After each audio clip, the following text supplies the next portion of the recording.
رمضان رمضان رمضان يا حبيب رمضان رمضان ليتك دوما أما بعد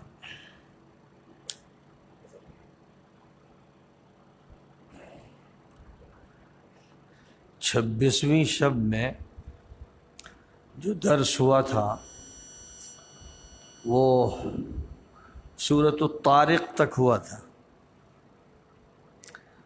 اور 27ویں شب میں سورۃ الاعلیٰ سے سورۃ الناس تک پڑھا گیا،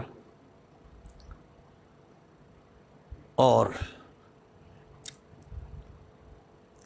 ان صورتوں کے بارے میں گفتگو باقی رہ گئی تھی۔ جو گفتگو 26ویں شب میں ہوئی تھی وہ بھی تفصیلی نہیں ہوئی تھی، لیکن کم از کم صورتوں کا ذکر آ گیا تھا۔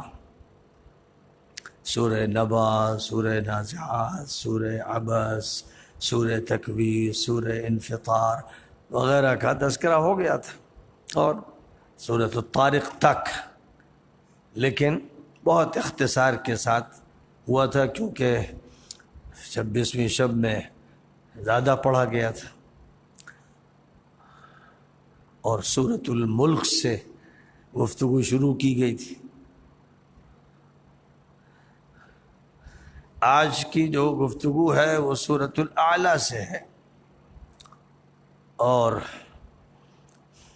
سورۃ الاعلیٰ ہے، پھر اس کے بعد سورۃ الغاشیہ ہے، سورۃ الفجر ہے، سورۃ البلد ہے، سورۃ الشمس ہے، سورۃ اللیل ہے، سورۃ الضحیٰ ہے، سورۃ الشرح ہے، اس کو انشراح بھی کہہ دیتے ہیں، سورۃ التین ہے، سورۃ العلق ہے، سورۃ القدر ہے، سورۃ البینہ ہے، سورۃ الزلزال ہے، سورۃ العادیات ہے، سورۃ القارعہ ہے، سورۃ التکاثر ہے، سورۃ العصر ہے، سورۃ الہمزہ ہے، پھر سورۃ الفیل ہے، پھر سورۃ القریش ہے، پھر سورۃ الماعون ہے، پھر سورۃ الکوثر ہے، پھر سورۃ الکافرون ہے، پھر سورۃ النصر ہے، پھر سورۃ اللہب ہے، پھر سورۃ الاخلاص ہے، پھر سورۃ الفلق ہے، پھر سورۃ الناس۔ چھوٹی چھوٹی صورتیں ہیں، اور ان میں کچھ بڑی جو صورتیں ہیں وہ الاعلیٰ، الغاشیہ، الفجر، البلد، الشمس، اللیل، البینہ ہے، باقی چھوٹی صورتیں۔ جہاں تک سورۃ الاعلیٰ کا تعلق ہے، اس کا نام الاعلیٰ اس لیے ہے کہ اس کی پہلی آیت میں فرمایا گیا سبح اسم ربک الاعلیٰ، اپنے سب سے بلند و بالا رب کے نام کی تسبیح کرو۔ حضور اکرم صلی اللہ علیہ وسلم نے خدا تعالیٰ کے اسی حکم کی بنیاد پر مسلمانوں سے یہ فرمایا تھا کہ تم لوگ سجدے میں اسی پر عمل کیا کرو، تو اس کے بعد سے ہی سبحان ربی الاعلیٰ کا سجدے میں عمل شروع ہوا، اور فسبح بسم ربک العظیم کی آیت کریمہ جب نازل ہوئی تھی تو یہ فرمایا تھا کہ رکوع میں یہ الفاظ کہا کرو، تو سبحان ربی العظیم کا عمل شروع ہوا۔ اور یہ دونوں صورتیں مکہ مکرمہ میں اتری۔ مکہ مکرمہ میں جو نماز فرض کی گئی تھی وہ ساری تفصیلات کے ساتھ نہیں تھی، دھیرے دھیرے اس میں اضافہ ہوتا چلا گیا، رکعتوں میں بھی اضافہ ہوا اور اس کی تفصیلات میں بھی اضافہ ہوا، اور مدینہ منورہ میں پھر مکمل شکل نماز کی سامنے آئی، تکبیر تحریمہ اور رفع یدین، اور پھر ہاتھ کہاں رکھنے ہیں، اور پھر دعا الافتتاح، اور پھر تعوذ، اور پھر بسملہ، اور پھر سورہ فاتحہ، اور پھر کوئی سورہ، یہ ساری تفصیلات مکے میں نہیں تھیں۔ مکے میں صورتحال مجمل سی تھی، لیکن مدینہ منورہ میں یہ تفصیلات سامنے آتی چلی گئیں، اور وقت لگا کوئی ایسی ہمارے پاس واضح تاریخ بھی نہیں ہے کہ بالکل متعین کیا جا سکے کہ ہجرت کے بعد پہلے سال میں اتنے اضافے ہو گئے اور دوسرے سال اتنے ہو گئے. اتنی وضاحت کے ساتھ اس کو نہیں بیان کیا جا سکتا ہے، لیکن اس میں کوئی شک نہیں کہ بتدریج تکمیل ہوتی چلی گئی یہاں تک کہ نماز کی وہ شکل پوری وضاحت کے ساتھ مرتب ہو گئی. اگرچہ اس میں بھی کیونکہ جو روایتیں منتقل ہوئی ہیں ان روایتوں کو کسی نے متفق علیہ سمجھا، کسی نے نہیں سمجھا، تو کسی نے یہ نقطہ نظر قائم کیا کہ دعاء الافتتاح ضروری نہیں ہے اور تعوذ بھی ضروری نہیں ہے اور بسملہ بھی ضروری نہیں ہے. نماز شروع کرنا ہے تو فوراً الحمدللہ رب العالمین سے شروع کر دی جائے. اور کسی کا نقطہ نظر یہ ہوا کہ نہیں، دعاء الافتتاح بھی ہونی چاہیے اور تعوذ بھی ہونا چاہیے اور بسملہ بھی. اور پھر کسی کا یہ کہنا تھا کہ بسملہ جو ہے یعنی بسم اللہ الرحمن الرحیم، اس کو سورہ فاتحہ کی طرح جہرن پڑھنا چاہیے.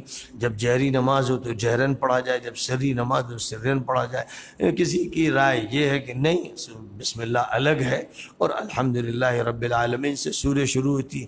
اس سے یہ بات معلوم ہوئی کہ نماز کی جو پوری شکل ہے جس پر ہم سب عمل کر رہے ہیں یہ اس طرح کی قطعی نہیں ہے کہ پوری امت پر لازم ہو، بلکہ اس میں گنجائشیں ہیں.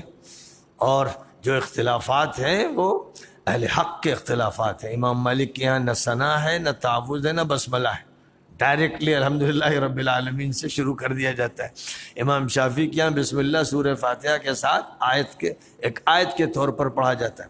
امام ابو حنیفہ اور امام احمد کے یہاں بسم اللہ الگ پڑھی جاتی ہے اور سورہ فاتحہ الگ، اور اس سے پہلے اعوذ باللہ من الشیطان الرجیم. تو جو اہل حق ائمہ ہیں ان کے درمیان بھی بہت سے فرق ہیں، نماز کی جو تفصیلات ہیں ان میں، جس سے معلوم ہوا کہ اس میں گنجائش ہے. اور گنجائش احادیث کی بنیاد پر ہے کہ حضور اکرم صلی اللہ علیہ وسلم سے کیا کیا منقول ہے. تو جو آپ سے منقول ہے بس وہ معمول رہا ہے، اس پر عمل ہوتا رہا ہے. تو سورۃ الاعلیٰ میں اللہ کی پاکی کا حکم دیا گیا ہے، اور اللہ کی جو پاکی ہے اس کا تعلق اللہ کے اسماء سے جوڑ دیا جاتا ہے، کیونکہ ذات باری تعالی تک تو پہنچنے کا راستہ اگر ہے تو وہ اسماء الہیہ ہیں اور صفات الہیہ ہیں. ذات تک تو کوئی پہنچ ہی نہیں سکتا، لیکن صفات کا جہاں تک تعلق ہے، چونکہ انسان یہ محسوس کرتا ہے کہ صفات کا پرتو ہمیں نظر آ رہا ہے، صفات کے اثرات نظر آ رہے ہیں. مثلا اللہ کی صفت خالق ہے، وہ پیدا کرتا ہے، تو پیدا ہونے والی چیزیں دکھ رہی ہیں. اللہ رازق ہے، رزق دیتا ہے، تو ہم لوگوں کو رزق استعمال کرتے ہوئے اور جانداروں کو رزق ملتے ہوئے دیکھ رہے ہیں. تو اس سے سمجھ میں آتی ہے بات. اللہ محیی ہے، زندگی دیتا ہے، تو ہم دیکھ رہے ہیں کہ کیسے وہ زندگی نباتاتی اور حیوانی عطا فرما رہا ہے. اللہ ممیت ہے، موت دیتا ہے، تو ہم مشاہدہ کر رہے ہیں کہ موتیں ہو رہی ہیں. تو اس اعتبار سے اللہ کی صفات کے ذریعے سے اللہ تک پہنچا جاتا ہے. اور اللہ تعالیٰ نے اپنی صفات ہی کو تفصیل کے ساتھ بیان کیا ہے کہ آپ صفات کی رسی پکڑتے پکڑتے اللہ کی ذات تک کبھی نہ کبھی پہنچیں گے. اور خاص طور پر اگر اس دنیا میں نہیں پہنچیں گے تو محشر میں تو پہنچیں گے ہی، جہاں اللہ تعالیٰ اپنا نظارہ کرائے گا اور اللہ کا دیدار ہوگا. لیکن اللہ کے بہت سے ایسے بندے ہوتے ہیں جن کو اللہ تعالیٰ ایسا ادراک عطا فرماتا ہے اور ان کو ایسا فنا فی اللہ بناتا ہے، اور ان کا تعلق اللہ تعالیٰ کی ذات سے ایسا قائم ہو جاتا ہے کہ وہ ذات باری تعالیٰ سے رابطہ رکھتے ہیں، اور ذات باری تعالیٰ کی طرف سے ان پر الہامات ہوتے ہیں، اور ان الہامات کا ان کو یقینی قطعی طور پر احساس ہوتا ہے کہ یہ الہام ربانی ہے، بیچ میں کوئی واسطہ نہیں ہے. انبیاء کو تو خیر یہ بات ہوتی ہی ہے، لیکن انبیاء کے علاوہ بھی اللہ کے اولیاء کو اور اللہ کی طرف سے جن کو منتخب فرمایا جاتا ہے ان کے اندر یہ بات پیدا ہو جاتی ہے.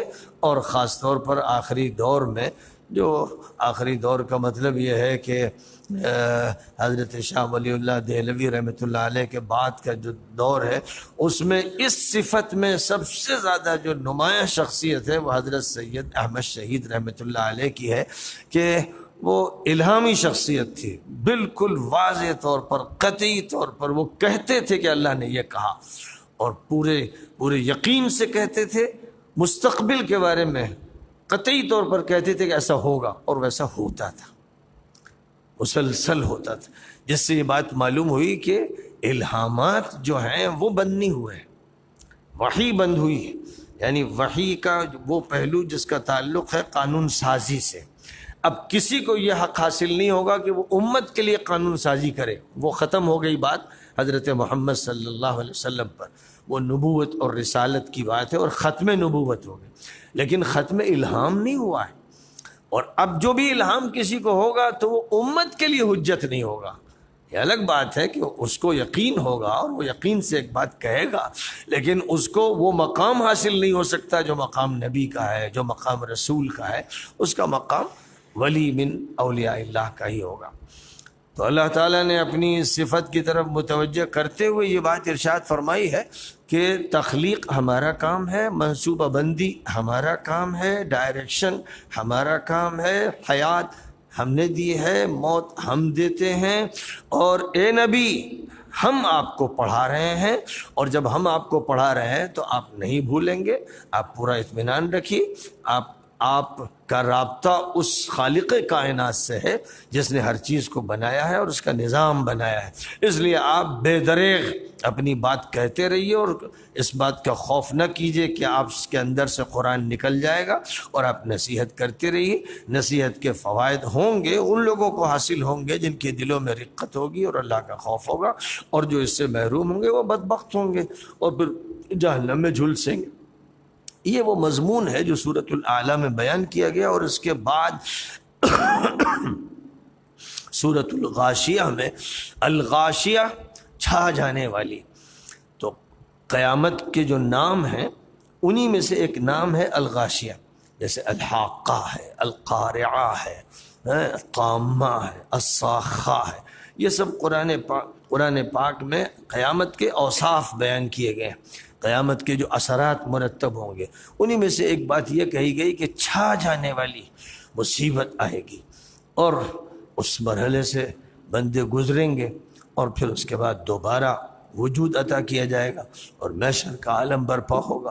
تو اب یہاں پر اس مرحلے کے بھی بعد کا جو مرحلہ ہے جس میں فیصلے ہوں گے، اور کسی کو جزا ملے گی، کسی کو سزا ملے گی، دو فریق جو ایمان والوں کے اور کفر والوں کے ہیں ان کا تذکرہ قرآن پاک میں بار بار کیا جاتا ہے، کہ یہ بات اچھی طرح سمجھ میں آ جانا چاہیے کہ اللہ تعالیٰ نے جو ہدایت عطا فرمائی ہے، جو کتاب اتاری ہے، اس کے اعتبار سے لوگ دو فریق میں تقسیم ہو جاتے ہیں۔ ایک وہ لوگ ہیں جو مانتے ہیں، اور جو مانتے ہیں ان کے لیے اللہ کی طرف سے وعدہ ہے کہ ان کو اللہ جنت دے گا، اپنی رضا دے گا، کامیابی دے گا۔ جو نہیں مانتے ہیں وہ ناکام ہوتے ہیں اور ان کے لیے بدبختی طے ہوتی ہے، تو وہ سخت ترین سزاؤں سے گزارے جائیں گے۔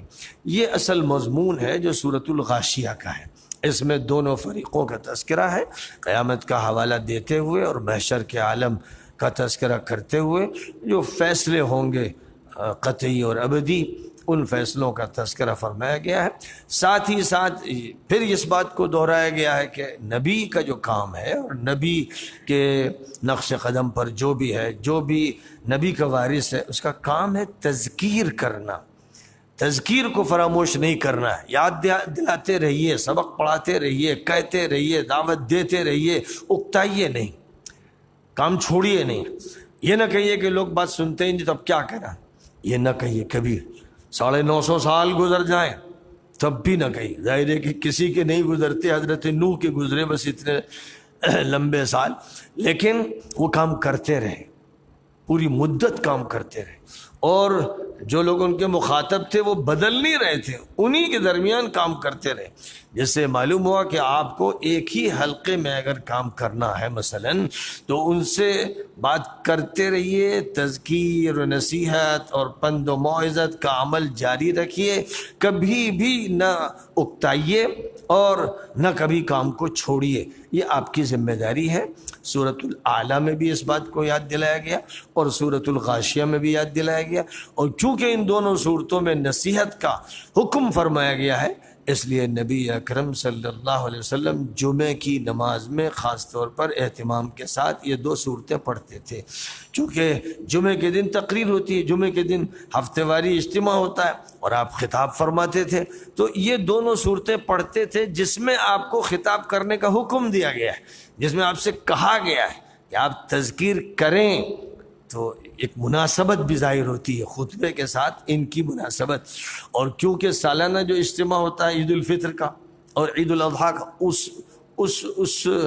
اس کی نماز میں بھی آپ یہ صورتیں پڑھتے تھے، سورہ قاف بھی پڑھتے تھے، کبھی اور بھی کوئی سورہ پڑھی آپ نے، لیکن ان 2 صورتوں کا خصوصی اہتمام فرمایا کرتے تھے کیونکہ ان دونوں صورتوں میں اللہ نے اپنا تعارف بھی کرایا ہے اور مومنوں اور کافروں کا تذکرہ بھی فرمایا ہے، اور نبی کی جو ذمہ داری ہے کہ فذکر فإنما انت مذکر یا فذکر ان نفعت الذکریٰ، اس کو دیکھتے ہوئے کہ کس وقت مناسب ہے، جس وقت بھی مناسب ہو اور توجہ ہو، اور توجہ آپ پیدا کریں، عوام کے اندر توجہ پیدا کریں اور پھر بات کریں۔ اس کے بعد پھر اللہ تعالیٰ نے جو سورہ ارشاد فرمائی ہے اس سورہ میں یہ کہا گیا ہے کہ جو کچھ بھی اس دنیا میں آپ کو دکھ رہا ہے، جفت ہے، طاق ہے، رات ہے، دن ہے، جو کچھ بھی ہے، یہ سب اللہ کی نشانیاں ہیں اور یہ سب اللہ کی قدرت کے مظاہر ہیں، اور ان مظاہر کو دیکھنے کے بعد کسی کی بھی جو عقل ہے، سینس ہے، جو لاجک ہے، اس کا تقاضا یہ ہے کہ وہ اللہ کو مانے۔ لیکن دنیا میں جو مغرور و متکبر قومیں رہی ہیں ان کی عقل سوخت ہو جاتی ہے، ان کی فہم ختم ہو جاتی ہے، یہ الٹے ہو جاتے ہیں، یہ مسخ ہو جاتے ہیں۔ اب قوم عاد کو دیکھیے کہ قوم عاد کو اللہ تعالیٰ نے اتنی ترقی دی کہ ان کا جو علاقہ تھا بہت ہی خوشحال علاقہ تھا، بڑی بلڈنگیں، چوڑی سڑکیں، نہریں، باغیچے، چمن، سب کچھ ملا، لیکن بجائے اس کے کہ وہ اس پر شکر ادا کرتے انہوں نے ناشکری کی، اور ناشکری کا رویہ بڑھتا چلا گیا، جس کا نتیجہ یہ ہوا کہ ان پر عذاب آیا، ان کو سزا دی گئی۔ ایک تو قوم عاد کا تذکرہ فرمایا، دوسرا فرعون ذو الاوتاد، فرعون کا تذکرہ کیا گیا کہ بڑی طاقت والا، میخوں والے کا مطلب یہ بھی ہے کہ اس کے پاس بڑا اقتدار تھا، ٹھوکا ہوا، جمایا، اور یہ معنی بھی بعض لوگوں کے نزدیک ہے کہ مصر میں جو اہرام ہیں، زبردست عمارتیں جو بنی ہوئی ہیں، ان کی طرف اشارہ کرتے ہوئے اس کو ذو الاوتاد کہا گیا ہے۔ تیسری بات یہ کہی گئی ہے کہ وہ سزائیں دیتا تھا، سولی دیتا تھا، کیلیں ٹھکوا دیتا تھا انسانوں کے ہاتھوں میں، پیروں میں، سینے میں، اور جو لکڑی تک پہنچ جاتی تھی، اتنا بڑا ظالم تھا، اس لیے اس کو ذو الاوتاد کہا گیا۔ بہرحال ایک جبار متکبر حاکم تھا اور اللہ کی طرف سے اس کو جتنی ڈھیل دینی تھی دی گئی، لیکن اس کے بعد پھر اس کی تباہی کا فیصلہ ہوا۔ اب آگے چل کر یہ بات کہی گئی ہے کہ انسان کا معاملہ یہ ہے کہ اللہ تعالیٰ جب احسان کرتا ہے تو بہت سے ایسے لوگ ہیں جو احسان مانتے ہیں، ہر وقت ان کو احساس رہتا ہے کہ اللہ کا احسان ہے، جس سے میں زندہ ہوں، جس سے مجھے نعمتیں ملی ہوئی ہیں۔ اور بہت سے ایسے ہوتے ہیں کہ احسان جتنا بڑھتا ہے اتنا ان کا کفر بڑھتا ہے۔ دونوں طرح کے لوگ ہوتے ہیں۔ کسی شاعر نے یہ بات بھی کہی ہے کہ کسی پر احسان کیجئے تو وہ آپ کا غلام بن جائے گا، اور عربوں کا یہ محاورہ بھی مشہور ہے کہ جس پر آپ احسان کریں اس سے شر سے ڈرتے رہیے، اس کے شر سے ڈرتے رہیے۔ دونوں باتیں ہیں، فطرتیں الگ الگ ہیں۔ عام طور پر اچھے لوگ جو ہوتے ہیں وہ احسان سے متاثر ہوتے ہیں اور ان کے اندر ایک تعلق پیدا ہوتا ہے، لیکن کچھ ایسے بھی شرری ہوتے ہیں کہ اگر آپ ان کے ساتھ احسان کریں، کچھ دے دیں، کچھ کرم فرمائی کریں تو ان کی الٹی فطرت وجود میں آتی ہے، پھر وہ آپ سے اور چاہتے ہیں، اور اگر آپ نے اور میں کمی کی تو نفرت کرتے ہیں، لڑتے ہیں، دشمنی کرتے ہیں۔ اتقی شر من احسنت الیہ، ایک یہ بات بھی کہی گئی، اور دوسری بات وہ بھی فرمائی گئی ہے کہ بھئی احسان کرو تو تستعبد قلوبہم، جن کے ساتھ احسان کرو گے ان کے دلوں کو تم غلام بنا لو گے۔ دونوں طرح کے لوگ ہوتے ہیں، تو ان کا بھی تذکرہ کیا ہے۔ پھر اس کے بعد اللہ تعالیٰ نے اس سورہ پاک میں ایک مومن کا حال یہ بیان کیا ہے کہ اس کو نفس مطمئنہ حاصل ہوتا ہے، اور نفس مطمئنہ اس نفس کو کہتے ہیں جس کے اندر ایمان و یقین ایسا جاگزی ہو جائے اور ایمان کی بشاشت اور حلاوت کی لذت اس کو ایسی حاصل ہو جائے کہ اس کے اندر ایک سکینت کی کیفیت اور طمانینت کی کیفیت ہے۔ اب نہ شک ہے، نہ شبہ ہے، نہ کوئی خطرہ ہے، اب وہ اس کا ایمان نہ لالچ سے جاتا ہے نہ خوف سے جاتا ہے، ایمان کو قرار حاصل ہو گیا ہے۔ یہ جس نفس کے اندر ہوتا ہے اس کو کہتے ہیں نفس مطمئنہ۔ اور نفس مطمئنہ کو مخاطب کر کے اللہ نے فرمایا کہ یا ایتھا النفس المطمئنہ ارجعی الی ربک راضیۃ مرضیہ فادخلی فی عبادی وادخلی جنتی۔ اے نفس مطمئنہ، چل اپنے پروردگار کی طرف، اللہ کے جو خاص الخاص مقرب بندے ہیں فرشتے، ان میں داخل ہو جا۔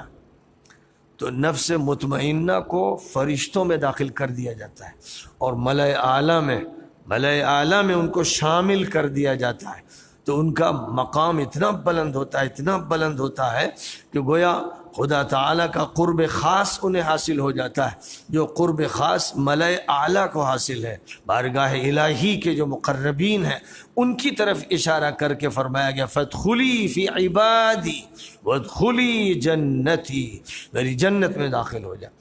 یہ ہے نفس مطمئنہ۔ اس کے بالکل ضد جو ہے وہ ہے نفس امارہ۔ نفس امارہ، ان النفس لامارۃ بالسوء الا ما رحم ربی، یہ وہ نفس ہے جو برائیوں پر اکساتا ہے۔ عام طور پر نفس امارہ ہوتا ہے لوگوں کے اندر، برائیوں کی طرف اکساتا ہے اور برے خیالات لاتا ہے، بری نیت پیدا کرتا ہے، برا منظر دکھاتا ہے، بری باتیں سوچنے پر آمادہ کرتا ہے۔ یعنی یوں کہہ لیجئے کہ یہ نفس امارہ جو ہے یہ شیطان کا ریسیور ہے، یہ شیطان کا ٹاور ہے۔ تو وہ لگا رکھا ہے، اس نے آپ کے اندر لگا رکھا ہے، یہ اونچا سا ٹاور نہیں ہے، اندر ہی لگا ہوا ہے، ٹرانسمیٹر ہے، اور اس کا کام یہ ہے کہ ریسیو کرتا ہے شیطانوں کے وسوسے۔ لہذا جب بھی ریسیو کرتا ہے تو وہی میسج جو شیطان نے دیا ہے وہ آپ کے اندر تیرنے لگتا ہے، اس کے اثرات شروع ہو جاتے ہیں۔ اب اس کے بعد ایک بیچ کا نفس ہے جو ابھی مطمئنہ بنا نہیں ہے لیکن وہ امارہ بھی نہیں ہے، اس کے اندر ایک ایسی بیداری پیدا ہو گئی ہے کہ وہ برائی قبول نہیں کرتا، وہ تنقید کرتا ہے برائی پر، وہ برائی کو برائی کہتا ہے، وہ اچھائی کو اچھائی کہتا ہے، وہ ضمیر کو بیدار کرتا ہے، وہ دل کو روشن کرتا ہے، اس کے کچوکے لگتے ہیں۔ اور میں لا اقسم بیوم القیامہ ولا اقسم بالنفس اللوامہ، قیامت کے دن کی قسم کھاتا ہوں اور نفس لوامہ کی قسم کھاتا ہوں کہ یہ نفس لوامہ ہی ہے جو ریسیور ہے انبیاء کا، پیغمبروں کا، مصلحین کا، مجددین کا، مبلغین کا۔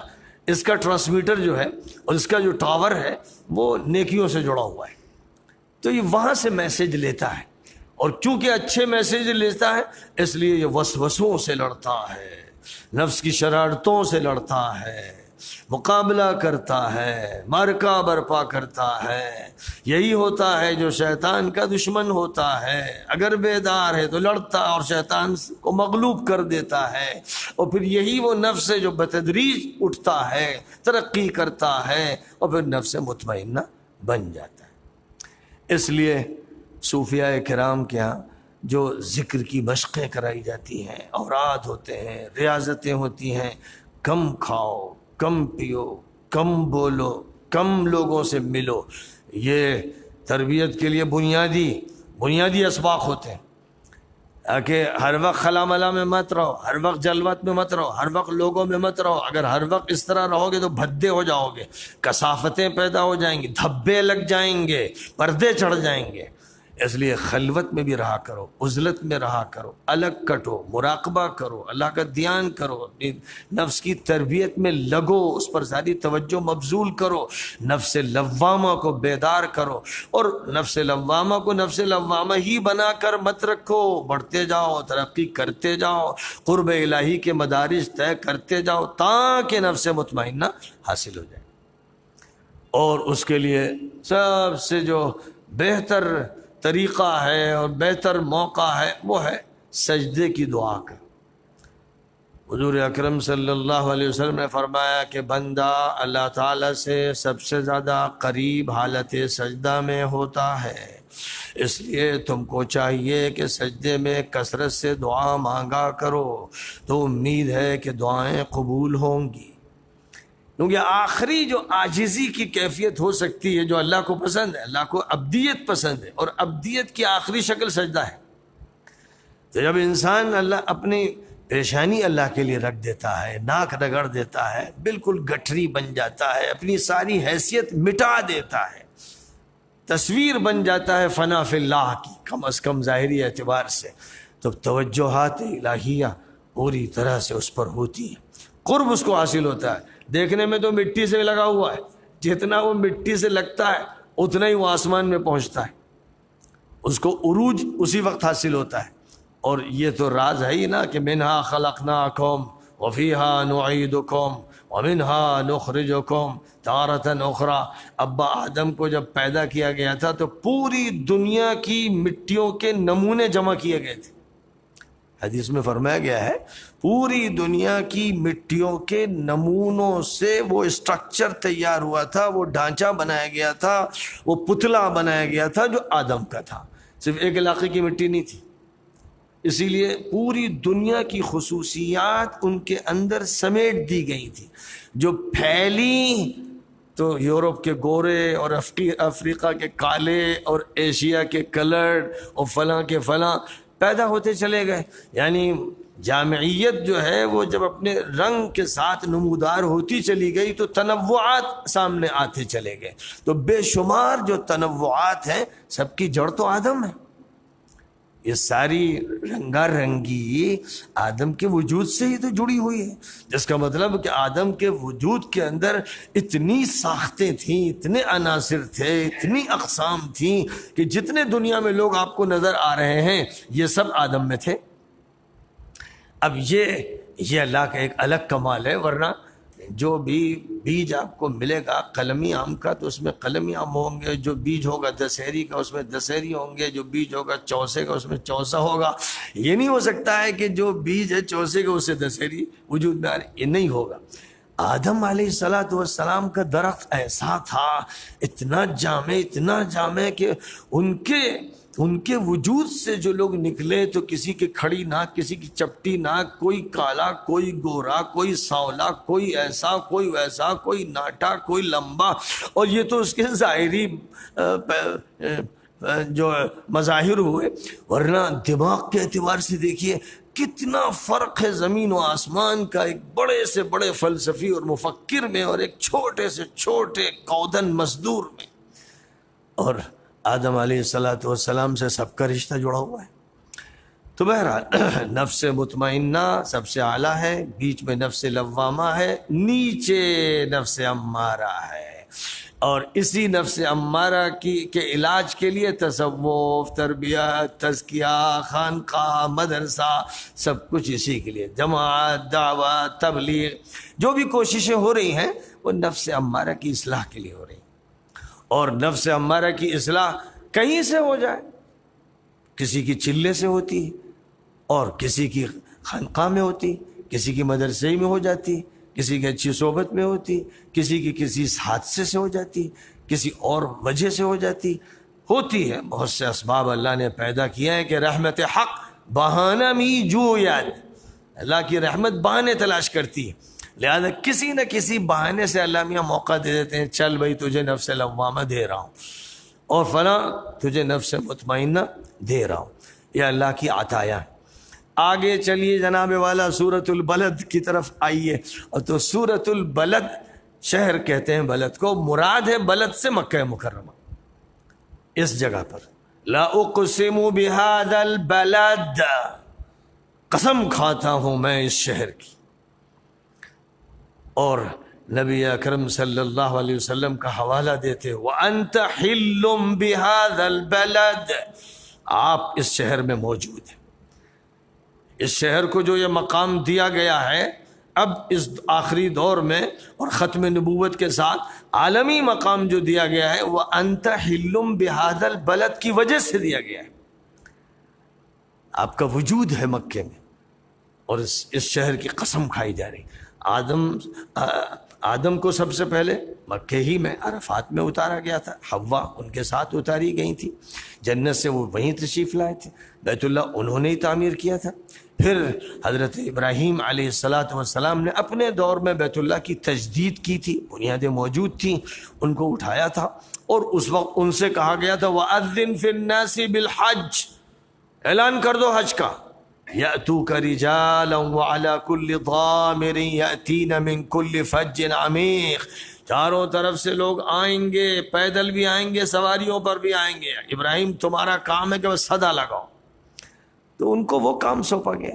لیکن آخری نبی حضرت محمد مصطفیٰ صلی اللہ علیہ وسلم کو جو کام سونپا گیا کہ صدا لگائیے توحید کی، یا ایھا المدثر قم فانذر وربک فکبر، ایک کملی والے اٹھیے اور آگاہ کر دیجئے، شور مچا دیجئے، تہلکہ مچا دیجئے، اعلان کر دیجئے، اللہ کی بڑائی کا اعلان کر دیجئے.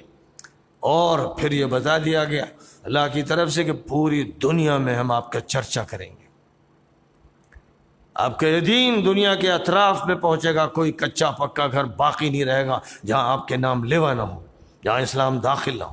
یہ سب باتیں نبی کو بتا دی گئی تھی. تو اب اتنا بڑا مرتبہ جو اللہ نے آپ کے لیے مخصوص کیا کہ سید الاولین والآخرین، سید الانبیاء والمرسلین، سید ولد آدم، صاحب المقام المحمود والحوض الکوثر، وہ مقامات آپ کو دیے گئے جو کسی کو دنیا میں نہیں دیے گئے، انبیاء کو بھی نہیں دیے گئے. اب یہ اللہ کے فیصلے، انبیاء ہی کے بیٹے، ابراہیم ہے کہ آپ فرزند انہی کی اولاد میں، لیکن کسی بھی اولاد کو اتنی ترقی دی جائے کہ اس کے باپ دادے بھی سب پیچھے چلے جائیں، یہ تو اللہ کا ہی فیصلہ ہے، اس کی دین ہے. اور یہاں یہ فرمایا گیا کہ انسان کو مشقتوں سے وجود میں لایا جاتا ہے، یعنی اس کی مشقت پہلے ماں اٹھاتی ہے، پھر اس کے بعد وہ بچہ بھی دنیا میں جب آتا ہے تو چیختا روتا ہوا آتا ہے، اور اس کے بعد پھر اس کی تربیت کے مرحلے گزرتے ہیں یہاں تک کہ وہ پختگی کی عمر کو پہنچتا ہے. اب اس وقت اس کا امتحان شروع ہوتا ہے. اتنے دنوں تک اس کو موقع دیا جاتا ہے، کھلایا جاتا ہے، پلایا جاتا ہے، پالا جاتا ہے، پوسا جاتا ہے. یہ سب اس لیے کیا جاتا ہے کہ اللہ تعالیٰ نے یہ طے کیا ہے کہ اب اس کو امتحان کی گھاٹی میں چلنا ہے، امتحان کی پہاڑی پر چڑھنا ہے. لیکن یہاں آ کر اس کے قدم ڈگمگانے لگتے ہیں. فَلَاقْتَحَمَ الْعَقَبَةَ وَمَا أَدْرَاكَ مَا الْعَقَبَةُ فَكُّ رَقَبَةٍ أَوْ إِطْعَامٌ فِي يَوْمٍ ذِي مَسْغَبَةٍ يَتِيمًا ذَا مَقْرَبَةٍ أَوْ مِسْكِينًا ذَا مَتْرَبَةٍ ثُمَّ كَانَ مِنَ الَّذِينَ آمَنُوا. ایک مومن شخص مسکینوں کی فکر کرے، یتیموں کی فکر کرے، غلاموں کو آزاد کرے، جو لوگ جیلوں میں ہیں ان کی آزادی کی فکر کرے، ان کو باہر لائے، جتنے بھی انسان مظلوم ہیں، ستم رسیدہ ہیں، ان کے لیے فکر مند ہو. ایسا ایک انسان ہو زندہ، بیدار، جرأت مند، جو کام کرے، اور اس کو چاہیے کہ وہ کھاٹیوں میں داخل ہو، وہ پہاڑوں پر چڑھے. اللہ امتحان لے رہا ہے، اس امتحان میں اس کو کامیاب ہونا چاہیے، اور وہ کامیاب ہوگا تو پھر اللہ تعالیٰ اس کو سب کچھ عطا فرمائے گا. اسے ہمیشہ یہ بات یاد رکھنا چاہیے.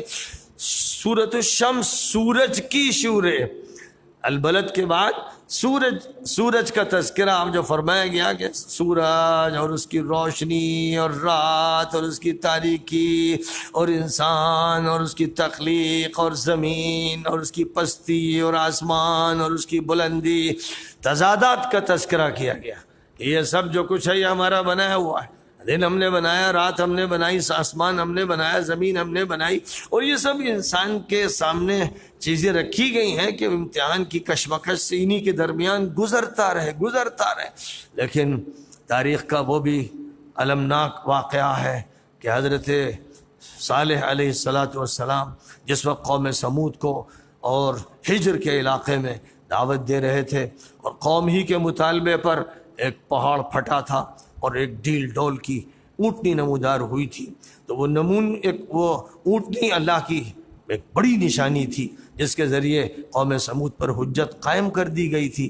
اب چاہیے یہ تھا کہ اگر ان کے پاس عقل ہوتی، تمیز ہوتی، نفس لوامہ ہوتا، کچھ حس ہوتی، وہ انسان ہوتے اور یہ جانتے کہ اللہ کی اس کائنات میں اور اس روئے زمین پر امتحان ہمارا ہو رہا ہے، یہ سورج، یہ چاند، یہ روشنی، یہ تاریکی، یہ دن، یہ رات، یہ انسان کی پیدائش اور اس کے مختلف مرحلے، یہ سب کچھ ایک امتحان کے لیے، لیکن قومیں قومی پیمانے پر اندھی ہوئیں، افراد انفرادی پیمانے پر اندھے ہوئے اور انبیاء کی مخالفتیں کی۔ تو ایک بدبخت ترین آدمی، تاریخ کا بدبخت ترین انسان، قرآن پاک میں اس کو اشقا فرمایا گیا ہے۔ تاریخ کا بدبخت ترین انسان کون تھا؟ وہ تھا جس نے اس اونٹنی پر وار کیا، اس کے پیروں پر وار کیا، اس کی رگیں کاٹ ڈالی، اور وہ اونٹنی تو اونٹنی تھی، ایک وجود تھا جاندار، وہ پتھر تو تھی نہیں، وہ چٹان تو تھی نہیں، اگرچہ چٹان کے اندر سے وہ پہاڑ سے نکالی گئی تھی، لیکن ایک جاندار اونٹنی تھی جس کو پانی چاہیے تھا، جس کو چارہ چاہیے تھا۔ اور حضرت صالح کی طرف سے کہہ دیا گیا تھا کہ جو گھاٹ ہے، ایک دن یہ اونٹنی اس کا پانی پیے گی اور ایک دن آپ لوگ اپنی اونٹنیوں کو پلائیے۔ بڑی زبردست ڈیل ڈول کی تھی تو اس کو پانی بھی بہت زیادہ چاہیے تھا۔ یہ سب ہوا، لیکن وہاں سازش ہونے لگی کہ بھائی ہم لوگ کب تک یہ برداشت کریں گے ان کی دادا گیری، یہ ہم لوگوں کے چودھری بنے ہوئے اور ان کی اونٹنی جو ہے وہ ایک دن گھاٹ پہ پانی پیے گی، اس کو نمٹانا ضروری ہے۔ بہرحال حضرت صالح نے یہ کہہ دیا تھا کہ اگر کسی نے اس اونٹنی کو چھیڑا، اس کو نقصان پہنچانے کا ارادہ کیا اور عمل کیا تو بھیانک عذاب آئے گا۔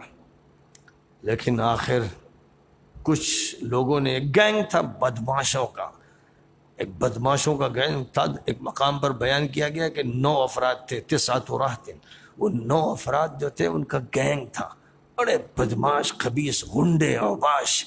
انہوں نے آپس میں پلاننگ کی کہ ہم لوگ اس کی اونٹنی ماریں گے، اور آخر انہوں نے اونٹنی پر وار کیا، اسے مار دیا۔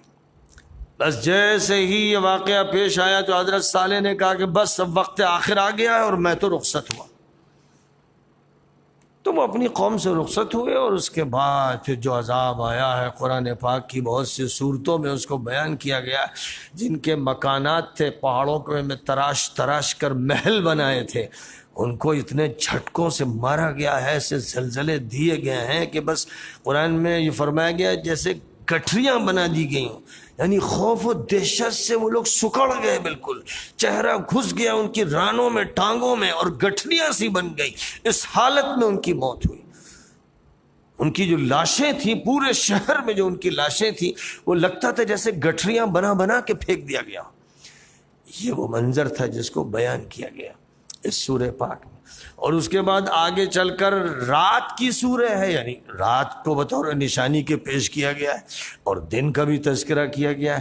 لیکن جب رات و دن کا تذکرہ کیا گیا تو انسانوں کو یہ بتایا گیا ہے کہ اے انسانوں، جیسے یہ رات و دن ہے نا، تم بھی ویسے ہی ہو، کوئی تم میں رات ہے، کوئی تم میں دن ہے، تمہاری کوششیں الگ الگ، کوئی نورانی ہے، کوئی ظلمانی ہے، کوئی رات کی تاریکیوں میں سمٹا ہوا ہے اور کوئی دن کی روشنیوں کو لے رہا ہے۔ ان سعیکم لشتی، تمہاری کوششیں الگ الگ ہیں، کوئی ایمان کے راستے پہ جا رہا ہے، کوئی کفر کے راستے پہ جا رہا ہے، کوئی خیر کے راستے کو ڈھونڈ رہا ہے، کوئی شر کی طرف چل رہا ہے، کوئی تقوی کی طرف جا رہا ہے، کوئی فجور کی طرف جا رہا ہے۔ تمہیں ہوش نہیں ہے کہ اللہ تعالیٰ نے تمہیں پیدا کیا اور اس دنیا میں تم کو اپنی نشانیاں دکھائیں، اپنی تخلیقات کی طرف وہ متوجہ کرتا ہے، لیکن تم اپنے غلط راستوں کو اختیار کرتے ہو اور پیغمبروں کی بات نہیں سنتے ہو، تو اخیر میں پھر جو انجام ہوتا ہے وہ بڑا برا ہوتا ہے ان لوگوں کا جو صحیح راستہ اختیار نہیں کرتے، اور جو صحیح راستے پر چلتے ہیں ان کو پھر اللہ اتنے اونچے درجات عطا فرماتا ہے کہ دیکھ لو ابو بکر صدیق کو، دیکھ لو ان کے بارے میں اشارتاً کہا گیا وَسَيُجَنَّبُهَا الْأَتْقَى، الذی یؤتی مالہ یتزکا،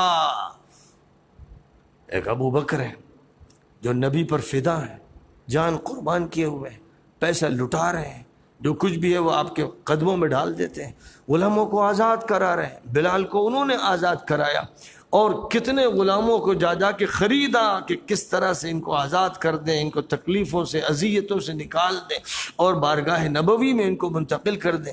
اس میں سب سے زیادہ جو کام کیا ہے اور بالکل ابتدائی دور میں وہ حضرت ابوبکر صدیق رضی اللہ تعالی عنہ نے کیا ہے۔ اور سارے مفسرین متفق ہیں کہ سورۃ اللیل میں وَسَيُجَنَّبُهَا الْأَتْقَى، الاتقا سے مراد نمبر 1 پر ابو بکر ہے، پھر درجہ بدرجہ اور دیگر حضرات۔ اور اس کے بعد جو سورہ ہے اس کا نام ہے چاشت کی سورہ، والضحیٰ، والضحیٰ۔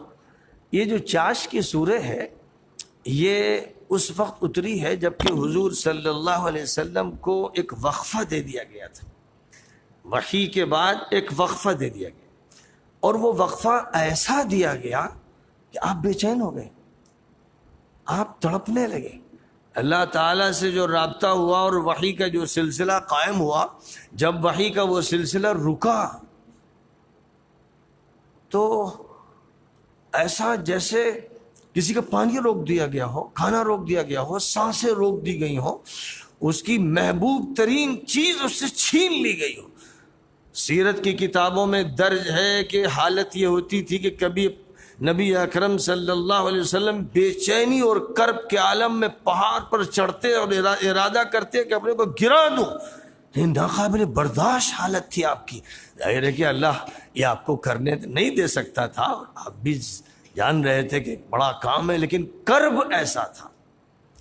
اور ساتھ ساتھ تبصرے ہو رہے تھے، کیا بھائی کیا ہے، آج کل چھوڑ دیا آپ کے مالک نے، آپ کو ناراض ہو گیا آپ سے، اب کچھ سنا نہیں رہے آپ کے پاس کوئی میسج نہیں آ رہا ہے، تعلقات ختم ہو گئے ہیں، یہ تبصرے بھی چل رہے ہیں جناب۔ اب ایک طرف ان تبصروں کی چوٹ اور تکلیف، اور ایک طرف خود آپ کے اندر کی بے چینی، ان سب حالات میں کچھ وقت گزروایا گیا۔ اس کے بعد فرمایا گیا وَالضُّحَىٰ وَاللَّيْلِ إِذَا سَجَىٰ مَا وَدَّعَكَ رَبُّكَ وَمَا قَلَىٰ وَلَلْآخِرَةُ خَيْرٌ لَكَ مِنَ الْأُولَىٰ۔ صبح کی روشنی کی قسم کھائی جا رہی اور سہانی اور ٹھنڈی رات کی۔ فرمایا کہ محمد اب بے چین ہو گئے، رات تو آتی ہے، رات کے بعد دن آتا ہے، دن کی روشنی ہوتی ہے، وحی کا وقفہ یہ رات تھی، آپ کے لیے کچھ آرام مطلوب تھا، پے بہ پے اگر وحی آتی تو آپ برداشت نہیں کر سکتے تھے، اس لیے ضروری تھا کہ آپ کو وحی سے آشنا کر کے تھوڑا موقع دیا جائے، ورنہ جس وقت پہلی وحی غار حرا میں آئی ہے تو اس وقت حضور پر جو اثر تھا وہ ایسا جیسے ہارٹ اٹیک ہو گیا، پسینہ پسینہ ہو گئے، اور لگتا تھا کہ بس پورا جسم لرز گیا ہے، ایسا بوجھ ہے جو برداشت نہیں ہو رہا ہے۔ اور کس مشکل سے آپ غار حرا سے نکلے اور سنبھل کر پہاڑ سے اترے، اور کس مصیبت سے آپ گھر پہنچے، اور گھر پہنچنے کے بعد دھڑام سے پلنگ پر گرے، یعنی اتنی سکت نہیں تھی کہ جیسے روز کا معمول تھا کہ اپنی چادر اپنا کمبل خود اٹھایا اور پھر پلنگ پہ آرام فرمایا اور کمبل پہن لیا، اتنی بھی سکت نہیں تھی، پلنگ پر بس جا کر پڑ گئے اور حضرت خدیجہ سے کہا کہ کمبل تم اڑا دو۔ اور روایت جو بیان کی گئی ہے اور معتبر روایت امام بخاری نے بیان کی اور بڑے بڑے محدثین نے بیان کی کہ حضور پر اس وقت لرزہ طاری ہو گیا تھا اور جوڑی کے ساتھ بخار آ گیا تھا، کیونکہ جسم کا پانی جیسے نکل گیا، بے تحاشا پسینہ بہا، جو ہوتا ہے اٹیک میں وہ کیفیت ہو گئی تھی۔ تو اگر اسی طرح پھر دوسرے دن وہی آ جاتی، پھر شام کو، پھر صبح، تو آپ ہلکان ہو جاتے۔ آپ نے تو حضرت خدیجہ سے جب واقعہ سنایا تھا تو یہ فرمایا کہ خدیجہ مجھے اپنی جان کا ڈر لگ رہا ہے۔ تو حضرت خدیجہ رضی اللہ تعالیٰ عنہ اتنی ذہین تھیں، اتنی سمجھدار، اتنی عقل مند اور اتنی تجربے والی، انہوں نے کہا کہ ہرگز نہیں. اللہ تعالیٰ آپ کو بے یار و مددگار نہیں چھوڑے گا, اللہ آپ کو رسوا نہیں کر سکتا. آپ تو سب کے کام آتے ہیں, آپ غریبوں کے کام آتے ہیں, یتیموں کے سر پہ ہاتھ رکھتے ہیں, آپ لوگوں کی مدد کرتے ہیں. جو انسان ایسا ہو جس کو سب کی فکر ہو, اس کو اللہ کیسے چھوڑ دے گا؟ تو اس لیے مجھے تو اس کا اطمینان. چلیے اب چلیے, اگر مذہبی طور پر بات سمجھنی ہے تو ہمارے چچا زاد بھائی ہیں, بزرگ ہیں, اور وہ تورات سے انجیل سے واقف ہیں, سبق بھی پڑھاتے ہیں, ورقہ ابن نوفل, ان کے پاس چلیے آپ سنائیے اپنا ماجرا. تب حضرت خدیجہ خود لے گئی ہیں حضور کو حضرت ورقہ ابن نوفل کے پاس, جن کی عمر 90 سال کے لگ بھگ تھی, نابینا بھی ہو گئے تھے, اور تورات انجیل پڑھاتے تھے. وہ ان کے ترجمے کرتے تھے عربی میں اور لوگوں کو سمجھاتے تھے. تو اب چند لوگ ان کے درس میں بیٹھ جاتے تھے. ایک چراغ تھا ٹمٹماتا ہوا جو گھر میں جل رہا تھا. یہ وہ سورج نہیں تھا کہ جس کی کرنوں سے انقلاب آ جائے, اس لیے بس ان کی جو سمجھ تھی وہ محدود تھی. بہرحال انہوں نے کہا کہ بھتیجے کیا واقعہ پیش آیا؟ اب حضور پاک علیہ الصلوۃ والسلام نے سارا اپنا واقعہ سنایا. واقعہ سنتے ہی بے ساختہ چیخ پڑے, خدا کی قسم تمہارے پاس وہی فرشتہ آیا جو موسیٰ کے پاس آیا تھا اور عیسیٰ کے پاس آیا تھا. فوراً, دیر نہیں لگی ان کو, وہ فوراً سمجھ گئے. یہی تو ہوتا رہا ہے انبیاء کے ساتھ, یعنی اس کا مطلب آپ کو نبی بنایا گیا. اور محمد ایک وقت آئے گا کہ یہی تمہاری قوم کے لوگ تمہیں مکے سے نکالیں گے. تو حضور حیران ہو گئے, کیونکہ آپ تو پورے مکے کے تمام بڑوں چھوٹوں کی آنکھوں کے تارے کی حیثیت رکھتے تھے. الصادق الامین, الصادق الامین, یہی نعرے لگ رہے ہیں, اور سب آپ کے پاس امانت لا رہے ہیں. ان سے زیادہ امانت دار انسان نہیں دیکھا گیا. جو اتنا مقبول ہو اس کے خلاف صورتحال ہوگی اور لوگ اس کو وطن سے نکالیں گے. تو آپ نے بڑے تعجب سے کہا کہ لوگ مجھے نکال دیں گے. کہا کہ محمد آپ جس مشن کو لے کر اٹھے ہیں اس کی تاریخ یہی رہی. عیسیٰ اٹھے, موسیٰ اٹھے, جو اٹھا اس کے خلاف لوگ ہو گئے, اور آپ کے خلاف بھی یہی لوگ ہو جائیں گے, کیونکہ آپ توحید کی بات لے کر اٹھے ہیں, یہ سب شرک میں ملوث ہے. تو یہ آپ کی بات قبول کرنے کے لیے تیار نہیں ہوں گے, اور نوبت یہاں تک پہنچے گی کہ آپ کو مکہ چھوڑ دینا پڑے گا. اور اگر میں اس وقت تک زندہ رہا تو انشاءاللہ, باوجود اس کے کہ بوڑھا ہوں, کمزور ہوں, لیکن اپنی جان آپ کے لیے لڑا دوں گا. اور یہیں سے یہ بات معلوم ہوتی ہے کہ سب سے پہلے مسلمان مکہ مکرمہ میں حضرت ورقہ ابن نوفل تھے.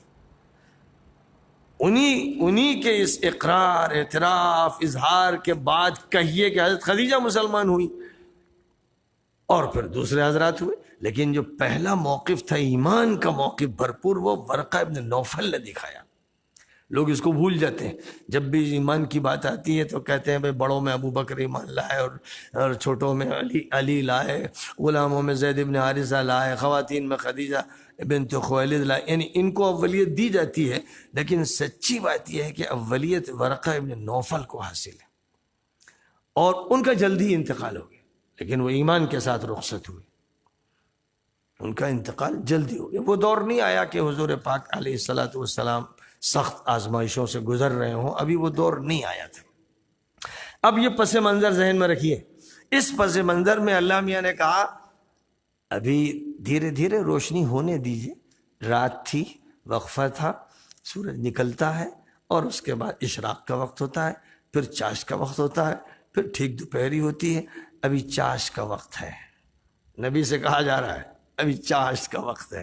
آپ کا رب آپ سے ناراض نہیں ہے, آپ کے رب نے آپ کو چھوڑا نہیں. بالکل اطمینان رکھیے, آپ پورے سکون سے رہیے, اور جو اگلا دور آنے والا ہے اس میں آپ دیکھیں گے کہ آپ کا رب کیا کیا دے گا. آپ کو یاد نہیں کہ آپ یتیمی کی حالت میں تھے, اللہ ہی نے تو کفالت کی. آپ غریبی کی حالت میں تھے, اللہ ہی نے تو انتظام کیا. آپ کو کوئی سہارا اس وقت نہیں تھا, اللہ تعالیٰ نے سہارے کا انتظام کیا. اور جو اللہ یہ آپ کا انتظام کرتا رہا اس وقت سے جب کہ باپ کا سایہ سر سے اٹھ چکا تھا, پھر دادا اٹھ گئے, پھر چچا رہے, جو اللہ یہ کرتا رہا, آپ اطمینان رکھیے. اما بنعمت ربک فحدث, اللہ کے احسانات کے چرچے کیجئے، تذکرے کیجئے اور اللہ کے احسانات دیکھتے جائیے.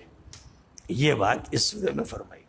اب جب یہ بات فرمائی گئی تو اس کے بعد کی جو سورے ہے اس سورے میں پھر اور زیادہ نعمتوں کا تذکرہ کر دیا گیا. الم نشرح لك صدرك ووضعنا عنك وزرك الذي انقض ظهرك ورفعنا لك ذكرك. جو وعدے کیے گئے تھے سورۃ الضحیٰ میں، فرمایا کہ ہم نے آپ کا سینہ کھول دیا، ہم نے آپ کا بوجھ اتار دیا، ہم نے آپ کا چرچا بلند کر دیا، اور اب یہ بڑھتا ہی جائے گا. آپ ہی کا نام ہوگا، آپ کے چرچے ہوں گے. ابھی تو مکہ مکرمہ کے ماحول میں باتیں ہو رہی ہیں، اور اس کے بعد یہ باتیں دنیا کے کونے کونے تک پہنچیں گی.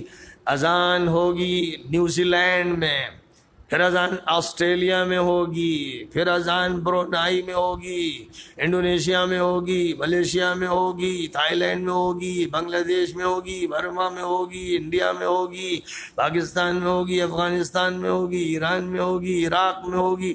چلتے چلے جائیے آگے، سیریا میں ہوگی، مصر میں ہوگی، لیبیا میں ہوگی، تیونس میں ہوگی، الجزائر میں ہوگی، مراکش میں ہوگی، بڑھتے جائیے امریکہ میں ہوگی.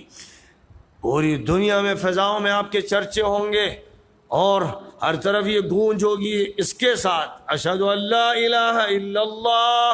جب یہ مؤذن کہے گا تو اسے کہنا پڑے گا کہ اشہد ان محمد رسول اللہ.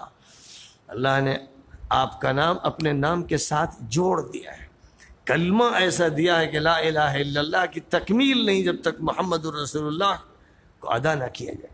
اس سے بڑا کوئی مرتبہ کسی کو دیا نہیں گیا تھا، یہ آپ کو دیا جا رہا ہے. اور پھر یہ فرمایا گیا الم نشرح لك صدرك ووضعنا عنك وزرك الذي انقض ظهرك ورفعنا لك ذكرك فان مع العسر يسرا. دشواری کے ساتھ آسانی. ان مع العسر یسرا، 2 مرتبہ یہ دہرایا گیا. اور اس کے اندر ایک بڑا نکتہ ہے. نکتہ یہ ہے، عربی زبان کا نکتہ یہ ہوتا ہے کہ اگر کہیں پر الف لام کے ساتھ کوئی اسم استعمال کیا جائے، جیسے العسر میں الف لام ہے، اس کو کہتے ہیں معرف باللام. جب کوئی لفظ معرف باللام آئے اور پھر دوبارہ معرف باللام لفظ آئے تو دونوں ایک ہوتے ہیں، دونوں سے مراد ایک. اور اگر ایک لفظ نکرہ آئے، جیسے یسرا، یہ نکرہ ہے، الف لام نہیں لگا ہوا ہے، اس کے بعد پھر دوبارہ نکرہ آئے تو 2 الگ الگ ہوتے ہیں. ان میں تعدد ہوتا ہے، تنوع ہوتا ہے، کثرت ہوتی ہے. اور معرف باللام جو ہوتا ہے، یعنی الف لام جس پر لگا رہتا ہے، اس میں قلت ہوتی، محدودیت ہوتی، یکبارگی ہوتی.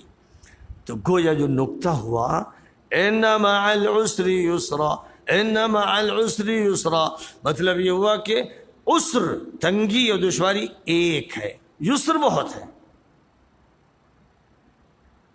یسر زیادہ ہے، آسانی زیادہ ہے.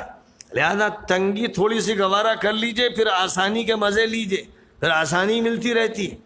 اور کسی چھوٹے موٹے شاعر نے یہ کہا کہ اذا علمت بک البلوى ففکر فی علم نشرح فعسر بین یسرین اذا فکرته فافرح. جب آپ کو کوئی مصیبت آئے تو آپ سورہ شرح کھول لیا کیجئے، آپ سورہ علم نشرح کھولیے اور اس کو پڑھیے. اس میں آپ دیکھیں گے کہ عسر جو ہے وہ ایک ہے، اور اس کے دائیں طرف بائیں طرف یسر ہے. تو یسر زیادہ ہے، عسر کم ہے. جب آپ اس پر غور کریں گے تو آپ کو خوشی ہونی چاہیے، آپ کو سکون ملنا چاہیے. تو یہ ایک نکتے کا پہلو بھی اس کے اندر ہے. اور اس میں یہ بات بھی پھر ارشاد فرمائی گئی ہے کہ اب آپ اپنا کام کرتے رہیے. اللہ کی طرف سے تو آپ کے عروج کا اور آپ کے دین کے غلبے کا فیصلہ ہے، اور آپ اللہ سے اب لو لگاتے رہیے، کام آپ کا پورا ہوا. اس لیے یہ جو سورہ ہے، یہ سورہ بعد میں اتری ہے، اس دور میں اتری ہے جب کام مکمل ہو گیا تھا، یعنی مدنی دور میں اس سورہ کو اتارا گیا. لیکن چونکہ سورۃ الضحیٰ سے مناسبت ہے، اس لیے یہاں اس کو رکھ دیا گیا.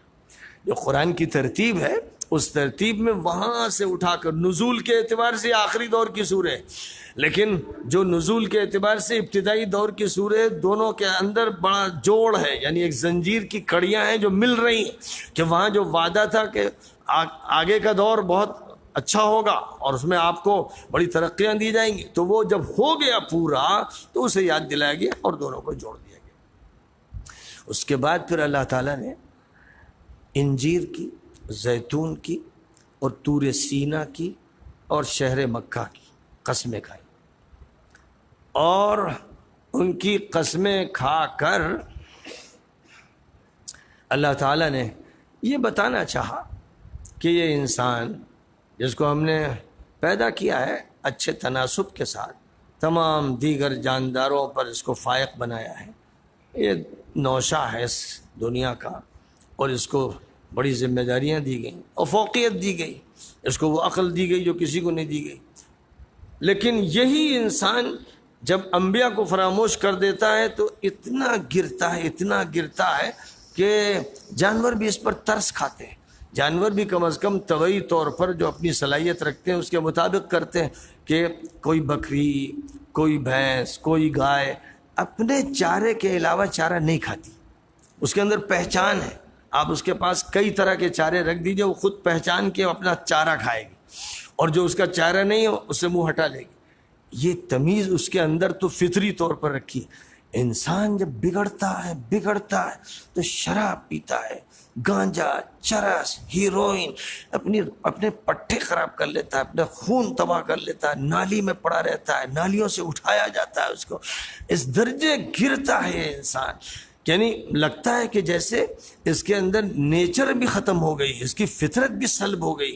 یہ برائی آپ کسی جانور میں نہیں دیکھیں گے، وہ اپنی فطرت کے ساتھ ہے، لیکن یہ اسفل سافلین میں پہنچ جاتا ہے۔ حالانکہ یہی وہ انسان ہے جس کے اندر سے موسیٰ کو بھی تیار کیا گیا اور عیسیٰ کو بھی کیا گیا اور محمد مصطفیٰ کو بھی کیا گیا۔ دنیا کے یہ 3 ہیرے جواہر، بلکہ دنیا کے یہ 3 چاند، بلکہ دنیا کے یہ دمکتے سورج انسانوں میں سے تو تھے، آسمان سے تو نہیں اتارے گئے تھے۔ یاد کرنا چاہیے آپ کو انجیر اور زیتون کے علاقے فلسطین کو، یہاں سے عیسیٰ مسیح سامنے آئے تھے، معجزات لے کر آئے تھے۔ دم عیسیٰ کے نظارے کیجئے، اور پھر طور سینا چلیے، مصر چلیے، یا فلسطین سے طور سینا آئیے، اور طور پہاڑ پر سینا کے میدان میں طور پہاڑ کے قریب پہنچیے، اور یاد کیجئے موسیٰ کو، جن کو اللہ تعالیٰ نے ہم کلامی کا شرف عطا فرمایا، اور جن سے یہ فرمایا کہ میں نے تمہارا انتخاب کیا، اور پھر فرعون کے مقابل پہ کھڑا کر دیا اور وہ غالب آئے۔ اور پھر آئیے شہر مکہ مکرمہ کی طرف، وَهَذَا الْبَلَدِ الْأَمِينَ، یہ شہر مامون جو مرکزی شہر ہے، بنیادی شہر ہے، اور یہی شہر ہے جو پوری دنیا کا دارالسلطنت ہے، یہاں سے محمد عربی کو اٹھایا گیا۔ تو اب ایک طرف اس انسان کو دیکھیے جو پستی کی آخری منزل میں، اور ایک طرف ان کو دیکھیے کہ ہمالیائی چوٹیاں ان کے گرد راہ ہیں، ان کی بلندی کی کوئی انتہا نہیں ہے۔ محمد عربی کو تو خداوند قدوس مسجد حرام سے مسجد اقصی راتوں رات لے گیا اور وہاں سے آسمانوں کے اوپر لے گیا۔ کیا کبھی بھی کسی انسان کے ساتھ یہ واقعہ ہوا؟ یہ سب بتانے کے بعد اب آگے چل کر یہ فرمایا کہ ہوا کیسے، یہ اس طرح ہوا، اس مامون شہر میں یہ تبدیلی کیسے آئی؟ یہ آئی سورۃ العلق کے ذریعے، یہ آئی اس طرح کہ خداوند قدوس نے غار حرا میں ان سے کہا تھا اقرأ بسم ربک الذی خلق، اس پروردگار کے نام سے پڑھیے جس نے پیدا کیا ہے۔ بس یہی وہ پڑھائی تھی جس نے یہ ساری تبدیلی برپا کی۔ نبی اکرم صلی اللہ علیہ وسلم نے فرمایا تھا انما بعثت معلما، مجھے اللہ تعالیٰ نے تعلیم دینے کے لیے اٹھایا ہے، برپا کیا ہے۔ کہیں فرمایا انما بعثت لاتمم مکارم الاخلاق، مجھے اس لیے برپا کیا گیا ہے کہ اخلاق کی اعلیٰ ترین اخلاق کی تکمیل کر دوں۔ تو یہ سب کیسے ہوا؟ اب سورہ والتین پڑھی ہے آپ نے، سورۃ الانشراح پڑھی آپ نے، سورۃ الضحیٰ پڑھی، سورۃ الضحیٰ میں فرمایا گیا تھا کہ آپ یتیم تھے، آپ بے سہارا تھے، اللہ نے سہارا دیا، اگلا دور ترقیات کا سامنے آتا جائے گا۔ سورۃ الانشراح میں فرمایا گیا لیجئے، اللہ نے آپ کا نام بلند کر دیا۔ سورۃ التین میں فرمایا گیا کہ آپ کی بلندیوں کا کوئی اندازہ لگا سکتا ہے، اور پھر آگے چل کر سورۃ اقرا میں یا سورۃ العلق میں فرمایا گیا کہ ساری جو تبدیلی آئی، یہ جو انقلاب آیا، یہ اس نظام تعلیم کے ذریعے آیا جس میں زمین کو آسمان سے جوڑ دیا گیا، انسان کو فرشتوں سے جوڑ دیا گیا، بلکہ ان پر فوقیت دے دی گئی، اور یوں کہیے کہ صاحب آپ کی مسجدوں کو عرش معلیٰ سے جوڑ دیا گیا۔ اسلامی تعلیم کا وہ نظام شروع کیا گیا جس نے پوری دنیا کو تبدیل کر دیا۔ اب ذرا ایک نظر دیکھیے اسی مکہ مکرمہ کے ابو جہل کو، صحیح نام ہے ابو جہل، اور جہل کا باپ تھا، جہل کا جہالت کا باپ تھا۔ اس کو دیکھیے کہ نبی نماز پڑھتے ہیں تو وہ غصے میں آ جاتا ہے، ان کو نماز سے روکنے پر تلا ہوا ہے۔ وہ خبیث و ملعون یہ نہیں سمجھتا کہ قیامت میں اس کے بال گھسیٹ کر اس کو جہنم میں ہمارے جو پولیس والے ہوں گے اسے پھینک دیں گے۔ وہ یہاں سمجھ رہا ہے کہ محمد پر غالب آ جائے گا، وہ اپنی چودراہٹ کے چکر میں ہے، اس کی چودراہٹ کی ہوا نکال دی جائے گی۔ اور یہ سارے لیڈر جو مکے میں نظر آ رہے ہیں نبی کے خلاف، دیکھ لینا ان کو میدان بدر میں لاشوں کی شکل میں پڑے ہوں گے۔ یہ سب اشارے دیے جا رہے ہیں۔ اور اب جو بات ہوئی کہ جناب پڑھو، کیا پڑھیں؟ فرمایا انا انزلناہ فی لیلۃ القدر۔ اس کے بعد بالکل مربوط طریقے پر اب یہ بات فرمائی گئی کہ سورۃ القدر کو یاد کیجئے کہ اللہ تعالیٰ نے شب قدر میں قرآن پاک کو لوح محفوظ سے آسمان دنیا پر پورا یکبارگی اتارا، پھر وہاں سے رمضان ہی کی ایک شب میں محمد عربی علیہ السلام پر غار حرا میں اتارنا شروع کیا۔ تو یہ جو سبق دیا جا رہا ہے اقرأ بسم ربک الذی خلق کا، یہ سبق جو ہے فی الحقیقت قرآن پاک کا سبق ہے کہ اب اس کتاب کے ذریعے امت کو سبق پڑھانا ہے، تعلیم دینا ہے، اور ایک نیا نظام برپا کرنا ہے۔ اور یہ فیصلہ معلوم ہے کس رات میں ہوا ہے؟ 1000 مہینوں سے جو رات افضل ہوتی ہے، جس رات میں خداوند قدوس کی بارگاہ میں بڑے بڑے سالانہ فیصلے ہوتے ہیں، اور رات جس میں فرشتے لشکر در لشکر فوج در فوج جبرائیل امین کی قیادت میں زمین پر اترتے ہیں، یہ رات ایسی رات ہے کہ تم سوچ نہیں سکتے۔ کوئی رات ایسی نہیں ہے جس میں بے شمار لاکھوں اور کروڑوں اور کھربوں اربوں انگارے ستاروں سے، دہکتے ستاروں سے برسائے نہ جاتے ہوں، روز ہر رات میں۔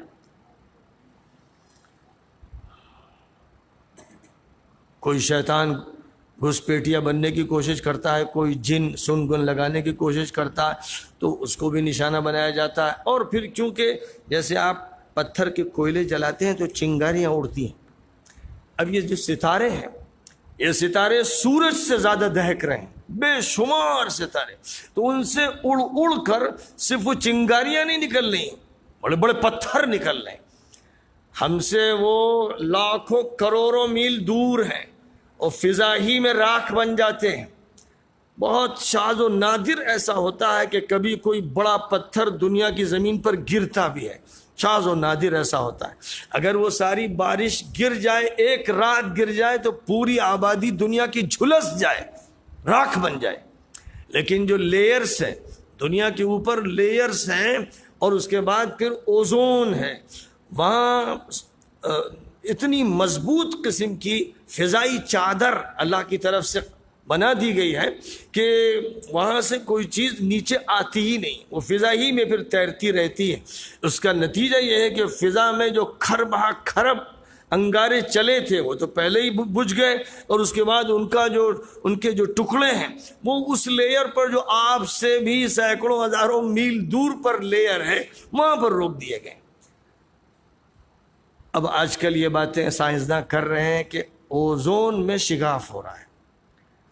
قیامت تو آنی ہے، اب قیامت آنی ہے تو اوزون میں شگاف ہوگا، قرآن پاک میں تو اس کو بیان کر ہی دیا گیا ہے کہ لیئرز پھٹ جائیں گے، اذا السماء انشقت، جب فضا پھٹ جائے گی تو اسی کو سائنسداں کہتے ہیں اوزون، ایک خاص پرت ہے جو روک رہی ہے اوپر کی تمام چیزوں کو. وہ اگر پھٹ گئی، جیسے بند میں دراڑ آ جائے تو سیلاب شہروں کو تباہ کر دیتا ہے، ویسے ہی اوزون اگر پھٹ گئی جگہ جگہ سے تو دہکتے انگارے زمین پر گریں گے، جس کا مطلب یہ ہے کہ پھر زمین کی تباہی کا وقت آ جائے گا. ابھی تو یہ کہا جا رہا ہے کہ اس کے پھٹنے کی وجہ سے گرمی بڑھتی چلی جا رہی ہے.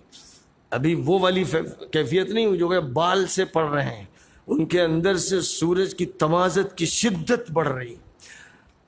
اور جو وقت ہوگا قیامت کا، فرمایا سورج تو بہت قریب آ جائے گا تو پگھلا دے گا، پگھلا دے گا. کیا حالت ہوگی لوگوں کی کہ پسینے میں ڈوبے ہوں گے. وہ مناظر پیش کیے گئے، لیکن اس سے پہلے جب قیامت کے دھماکوں سے ہر چیز ریزہ ریزہ کر دی جائے گی اور یہ زمین جو گول ہے اس کو چپٹا کر دیا جائے گا اور ہزاروں لاکھوں گنا یہ زمین بڑی ہو جائے گی، اور پھر آدم سے لے کر قیامت تک جتنی بھی نسل انسانی ہوگی وہ اسی چپٹی زمین پر جو اس زمین سے جو موجودہ ہے ہزاروں گنا بڑی ہوگی، اس پر سب موجود ہوں گے. ماضی کی پوری دنیا انسانی حاضر کر دی جائے گی.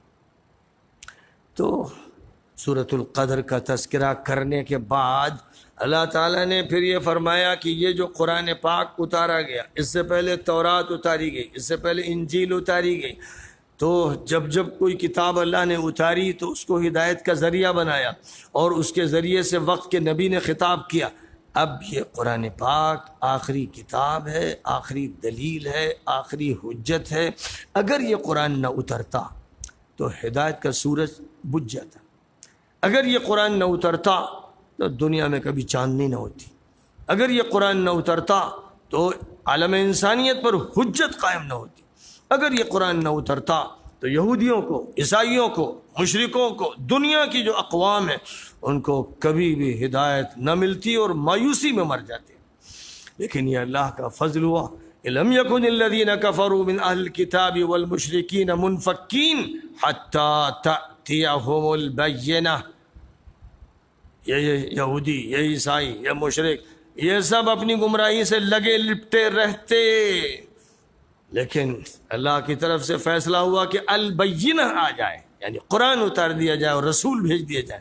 پھر البینہ کی تشریح کرتے ہوئے فرمایا رسول من اللہ یتلو صحفا مطہرہ فیہا کتب قیمہ. پیغمبر کی بعثت کر دی گئی، دلیل بنا دیا گیا، حجت بنا کے ان کو بھیجا گیا. وہ پڑھ رہے ہیں تمہارے سامنے صحیفے جن میں تحریریں ہیں درست اور راست. اس طرح سے یہ انقلاب برپا کیا گیا ہے. اب جناب والا یہ سب کچھ جو کچھ ہوا ہے اس لیے ہوا ہے کہ جزا و سزا کے فیصلے ہوں. جزا و سزا کے فیصلوں کے بارے میں یاد رکھیے کہ اذا زلزلت الارض زلزالہا، جب زمین میں بھونچال آئے گا، آخری زلزلہ آئے گا اور زمین کو تھرایا جائے گا اور توڑا جائے گا اور بکھیرا جائے گا اور انسان کو پھر سے موت کے بعد برپا کیا جائے گا، تو زمین کے چپوں سے ریکارڈنگ شروع ہو جائے گی. یومئذ تحدث اخبارہا بان ربک اوحی لہا. اس دن یہ زمین بولے گی، یعنی اسی زمین سے تو آپ نے ٹیپ تیار کیا ہے، اسی زمین سے تو آپ نے اپنا موبائل بنایا ہے، اسی زمین کے اندر کی جو معدنیات ہیں ان کا ہی تو استعمال کر کے آپ نے کمپیوٹر بنایا ہے، ٹیپ ریکارڈر بنایا ہے. اے انسانوں، اے بونوں، اے چھوٹے سے چوزوں، اے مکیوں اور چیونٹیوں، تم نے یہ چیزیں بنا لی، ریکارڈ کر رہے ہو. چھوٹی سی چیز میں تم اب لاکھوں الفاظ ریکارڈ کر رہے ہو، یہ دکھا رہے ہو اپنا کرشمہ. یہ کرشمہ کیسے ہو گیا؟ جو سیل اللہ میاں نے تمہارے دماغ میں لگایا ہے اسی سیل سے تو تم نے سارے سیل بنائے، اور وہ سب زمین میں. لہذا زمین بولے گی، کھال بولے گی، ہاتھ بولیں گے. اس دن پھر یہ اللہ دکھائے گا کہ جس زمین سے تم کیمیکلز یا معدنیات یا دھاتیں نکال کر مختلف آلات بنا رہے تھے اور بڑے دھندوں کے بعد کوئی چیز تیار ہو رہی تھی خدا کے ہاں سے، تو بس کن فیکونی حکم ہوگا، اس کے بعد عمل شروع ہو جائے گا.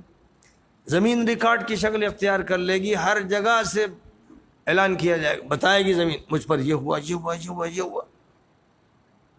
یہاں کی زمین مسجد سے پہلے جس حالت میں تھی وہ بھی سب بتائے گی، اور مسجد ہونے کے بعد جس حالت میں رہی وہ بتائے گی. اس کا چپا چپا پوری ریکارڈنگ 1 سال کی نہیں، 2 سال کی نہیں، لاکھوں سال کی ریکارڈنگ پیش کر دے گا. اور وہ ریکارڈنگ صرف ویڈیو نہیں ہو، آڈیو نہیں ہوگی، ویڈیو ہوگی، تصویریں بھی ہوں، ہر چیز سامنے لے آئی جائے گی. یہ بات سورۃ الزلزال میں فرمائی گئی، اور اسی لیے فرمایا گیا جس نے ذرہ برابر بھی نیکی کی ہوگی دیکھے گا، جس نے ذرہ برابر برائی کی ہوگی دیکھے گا. صرف ہی نہیں کہا گیا سنے گا، صرف آڈیو نہیں ہوگی، دیکھے گا یعنی ویڈیو ہوگی، ہر چیز تصویروں کے ساتھ ہوگی. آپ نظر آ رہے ہوں گے، خدا نخواستہ کہیں برائی کر رہے ہیں، گالی بک رہے ہیں، غلط بات کر رہے ہیں، آپ کا فوٹو موجود ہے، ریکارڈ ہے، ڈاکومنٹری ہے. اللہ کے یہاں ڈاکومنٹری تیار ہو رہی ہے ہر شخص کی. وہ ایسی خبریں نہیں ہیں کہ صاحب نیوز ایجنسی نے خبر دے دی، CID نے خبر دے دی، فلاں نے دے دی، اس کو نوٹ کر لیا گیا. یہاں ڈاکومنٹریز ہیں، آڈیوز اور ویڈیوز دونوں تیار ہو رہی ہیں. اور یہ واقعہ ایسا ہے کہ دکھا دیا گیا. مولانا تقی عثمانی صاحب نے ایک کتاب شائع کی، اس دنیا کے اس پار، سمجھا؟ اور وہ ایک انگریز کی کتاب کا ترجمہ ہے، ہیئر آفٹر. سمجھا؟ اس انگریز کو ایک دھن سوار ہوئی کہ میں بڑے بڑے اسپتالوں میں امریکہ میں جاؤں گا اور جس کا انتقال ہو رہا ہوگا اس سے پوچھوں گا کچھ. یہ اس کی دھن بات لوگوں میں تو ایک دھن سوار ہو جاتی ہے، تبھی وہ چیزیں ایجاد کرتے ہیں. تو یہ دھن اس کو سوار ہوئی کہ میں ایسے لوگوں تک پہنچوں گا جن پر سکرات کا عالم طاری ہوا اور پھر ان کو کچھ موقع ملا کہ وہ کچھ کہہ سکیں. ایسے لوگوں کی تلاش میں وہ نکلا، اسپتالوں میں گیا، لوگوں تک پہنچا، جہاں جہاں بھی پتہ چلا کسی کا انتقال ہو رہا ہے وہاں چلا گیا. 150 آدمیوں کا ریکارڈ تیار کیا اس نے.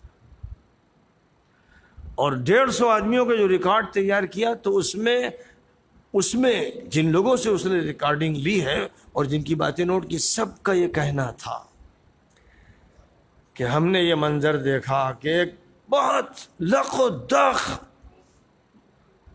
جس کا کوئی اور چھوڑ نہیں، ایک ایک ایک ایک گہری جگہ ہے جس کا کچھ کنارہ نظر نہیں آ رہا، اس میں ہم گرتے چلے جا رہے ہیں. اوفو، بالکل ابھی آگے آ رہی سورۃ القاریہ اور سورۃ العادیہ، اس میں یہی فرمایا گیا ہے کہ جو کافر و مشرک ہوں گے، منافق ہوں گے، فَأُمُّهُ ہاویہ. ہاویہ کہتے ہیں کہ ایک ایسا خلا، ایسا گڑھا، ایسی خندق لا متناہی، گرتے ہی چلے جانا ہے. ہم لوگ تو بھائی گڑھے وڑے کا تصور کرتے ہیں تو بہت سے ہوا کہ کسی پہاڑ کی چوٹی پہ کھڑے ہوئے اور نیچے دیکھا وادی کو. ایسے علاقوں میں جو لوگ رہتے ہیں جہاں پہاڑ ہیں اور گہری وادیاں ہیں تو دیکھ کر ہیبت ہوتی، لیکن یہ کچھ بھی نہیں ہے، یہ اس ہاویہ کے مقابلے میں کچھ نہیں. ایک بات تو یہ کہی، تقریباً سب کا یہ بیان تھا. دوسری بات جو انہوں نے کہی کہ ہم نے اپنی آنکھوں سے دیکھا اس طرح کی جیسے ایک اسکرین ہے اور اس پر ہماری زندگی بچپن سے، پیدائش سے لے کر آج تک کی پوری دکھا دی گئی. ریل اس کی تیزی سے چلتی چلی گئی. میری 60 سال کی زندگی، 50 سال کی زندگی، ہر مرحلہ، ہر وقت، ہر جگہ کی چیز ہماری نگاہوں کے سامنے لائی گئی. یہ اعتراف کیا ان لوگوں نے، امریکنس نے، جو بالکل آخری وقت سے گزرے تھے. ایسا بہت کم ہوتا ہے کہ بالکل سکرات کا عالم طاری ہو، پھر کچھ لمحہ مل جائے اور پھر موت ہو. تو وہ لوگ تھے جن کو کچھ لمحات ملے اور اس نے انہی لمحات میں ریکارڈ کر لیا. تو یہ بات انہوں نے کہی تو قرآن سائنٹیفک اور بیانات اور واقعات کے ذریعے مدلل ہو کے سامنے آتا ہی چلا جا رہا ہے. وہی بات جو اللہ نے فرمائی، سنوریہم آیاتنا فی الآفاق وفی انفسہم حتی یتبین لہم انہ الحق. جتنا دور گزرتا جائے گا ہم اپنی نشانیاں دکھائیں گے، آفاق میں دکھائیں گے، ان کی ذات میں دکھائیں گے، یہاں تک کہ کھل کر ان کے سامنے یہ بات آ جائے گی کہ اللہ برحق ہے. تو یہ ہو رہا ہے.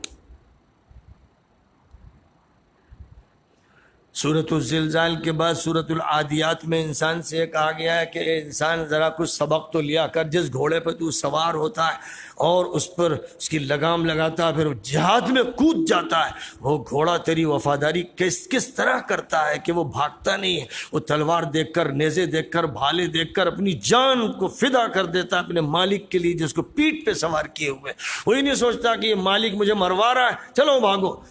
ایسی وفاداری اللہ نے اس گھوڑے کے اندر رکھی ہے کہ وہ دشمن سے اپنے مالک کو بچانے کی کوشش کرتا ہے، پیترے بدلتا ہے اور میدان جہاد سے کبھی فرار نہیں اختیار کرتا۔ آج تک کسی گھوڑے نے فرار نہیں اختیار کیا۔ اللہ نے اسی کو یاد دلا کر، کیونکہ عرب تو گھوڑ سوار تھے، ان سے کہا کہ اتنی شرم نہیں تمہارے اندر کہ اللہ کے کتنے احسانات ہیں، تم اللہ کے وفادار نہیں بنتے؟ گھوڑا تمہارا وفادار، گھوڑا تمہارا وفادار، کتا وفادار ہوتا ہے، کتنا لوگ ساتھ رکھتے ہیں اور کتا ساتھ دیتا ہے اور ایسا ہو جاتا ہے جیسے لوگ اس کو گھر کا فرد بنا لیتے ہیں۔ تو انسان کتنا گیا گزرا ہے کہ گھوڑوں سے بدتر ہے، کتے سے بدتر ہے، اس کو اپنے اللہ اور اپنے مالک کا لحاظ نہیں۔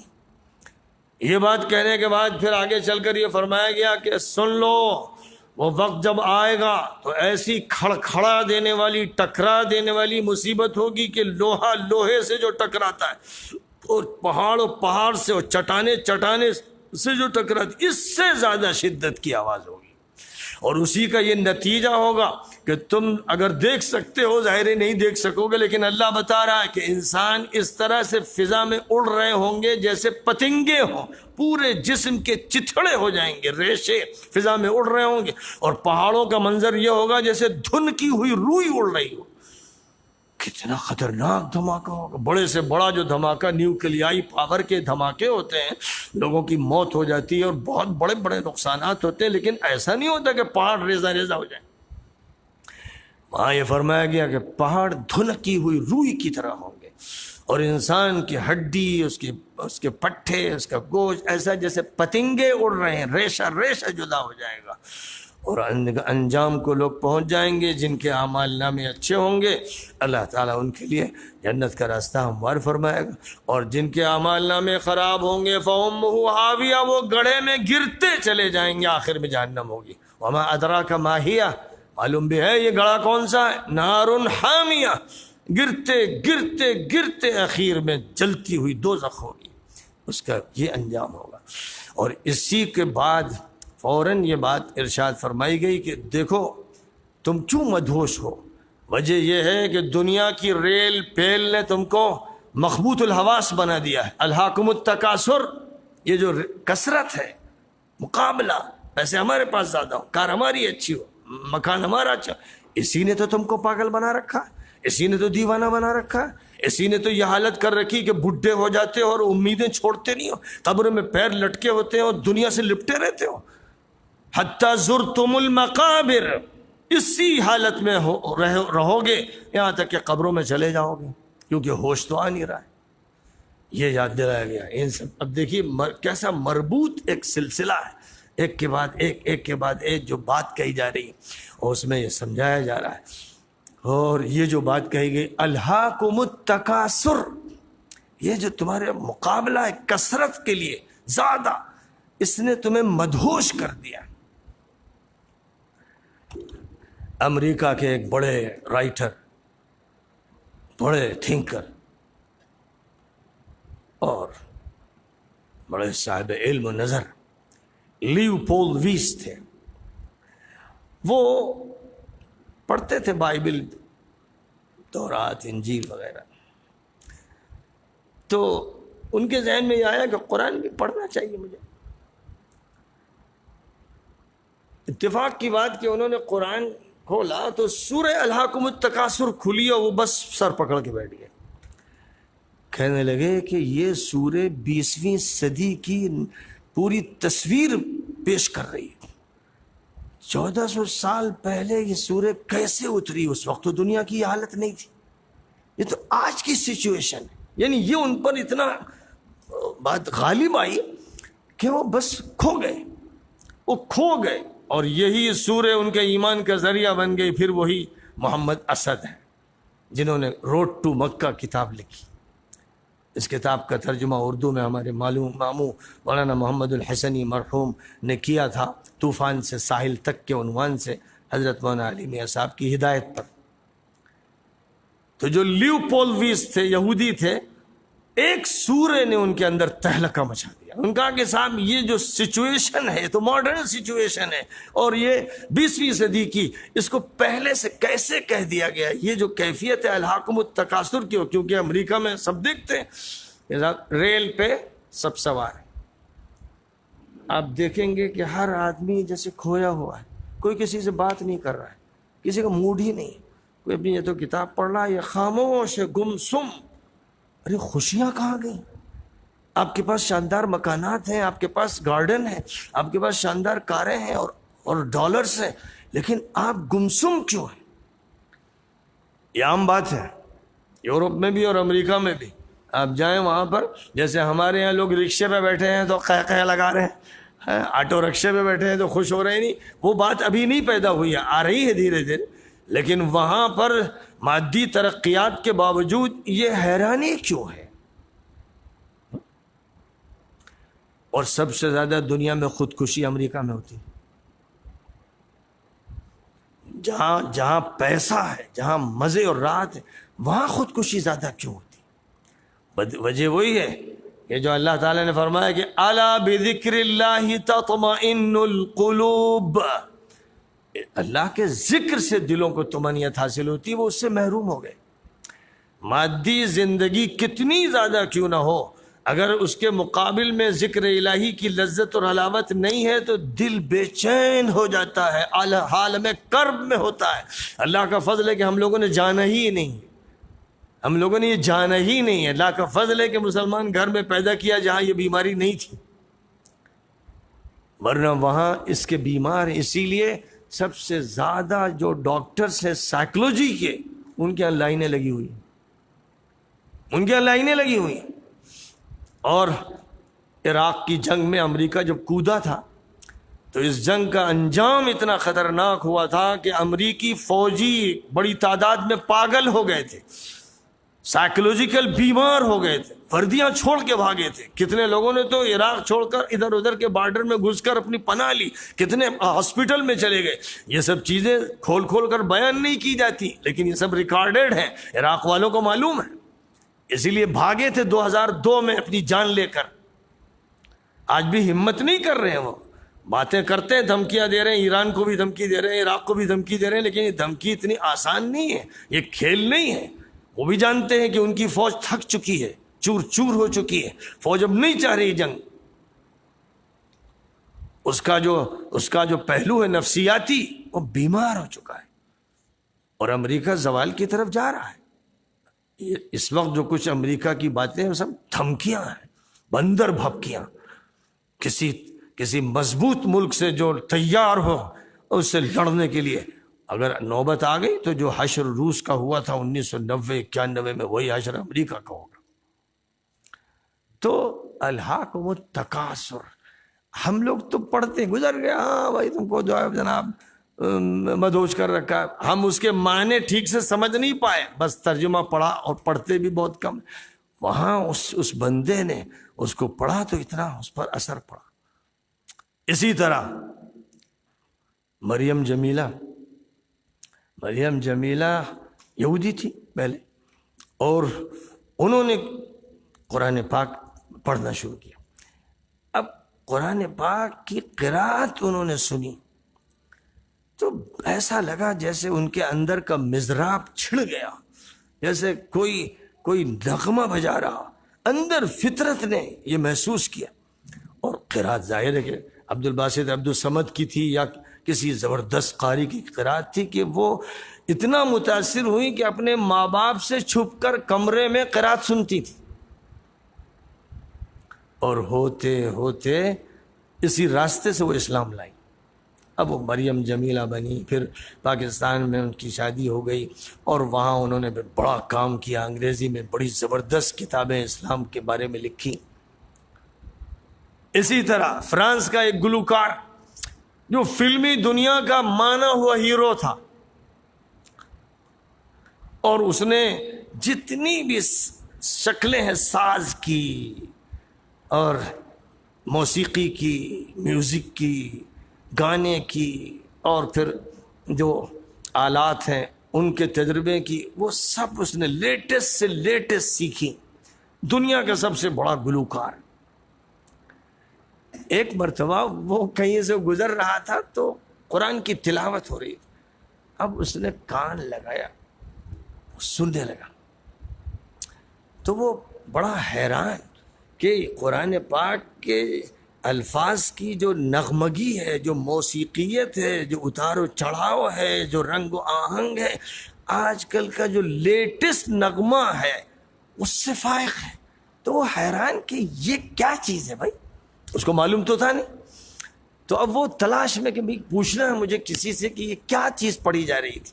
کسی نے کہا کہ ڈاکٹر حمید اللہ صاحب بڑے عالم ہیں، بڑے ماہر ہیں، وہ فرانس میں رہتے ہیں، آپ ان کے پاس جائیے۔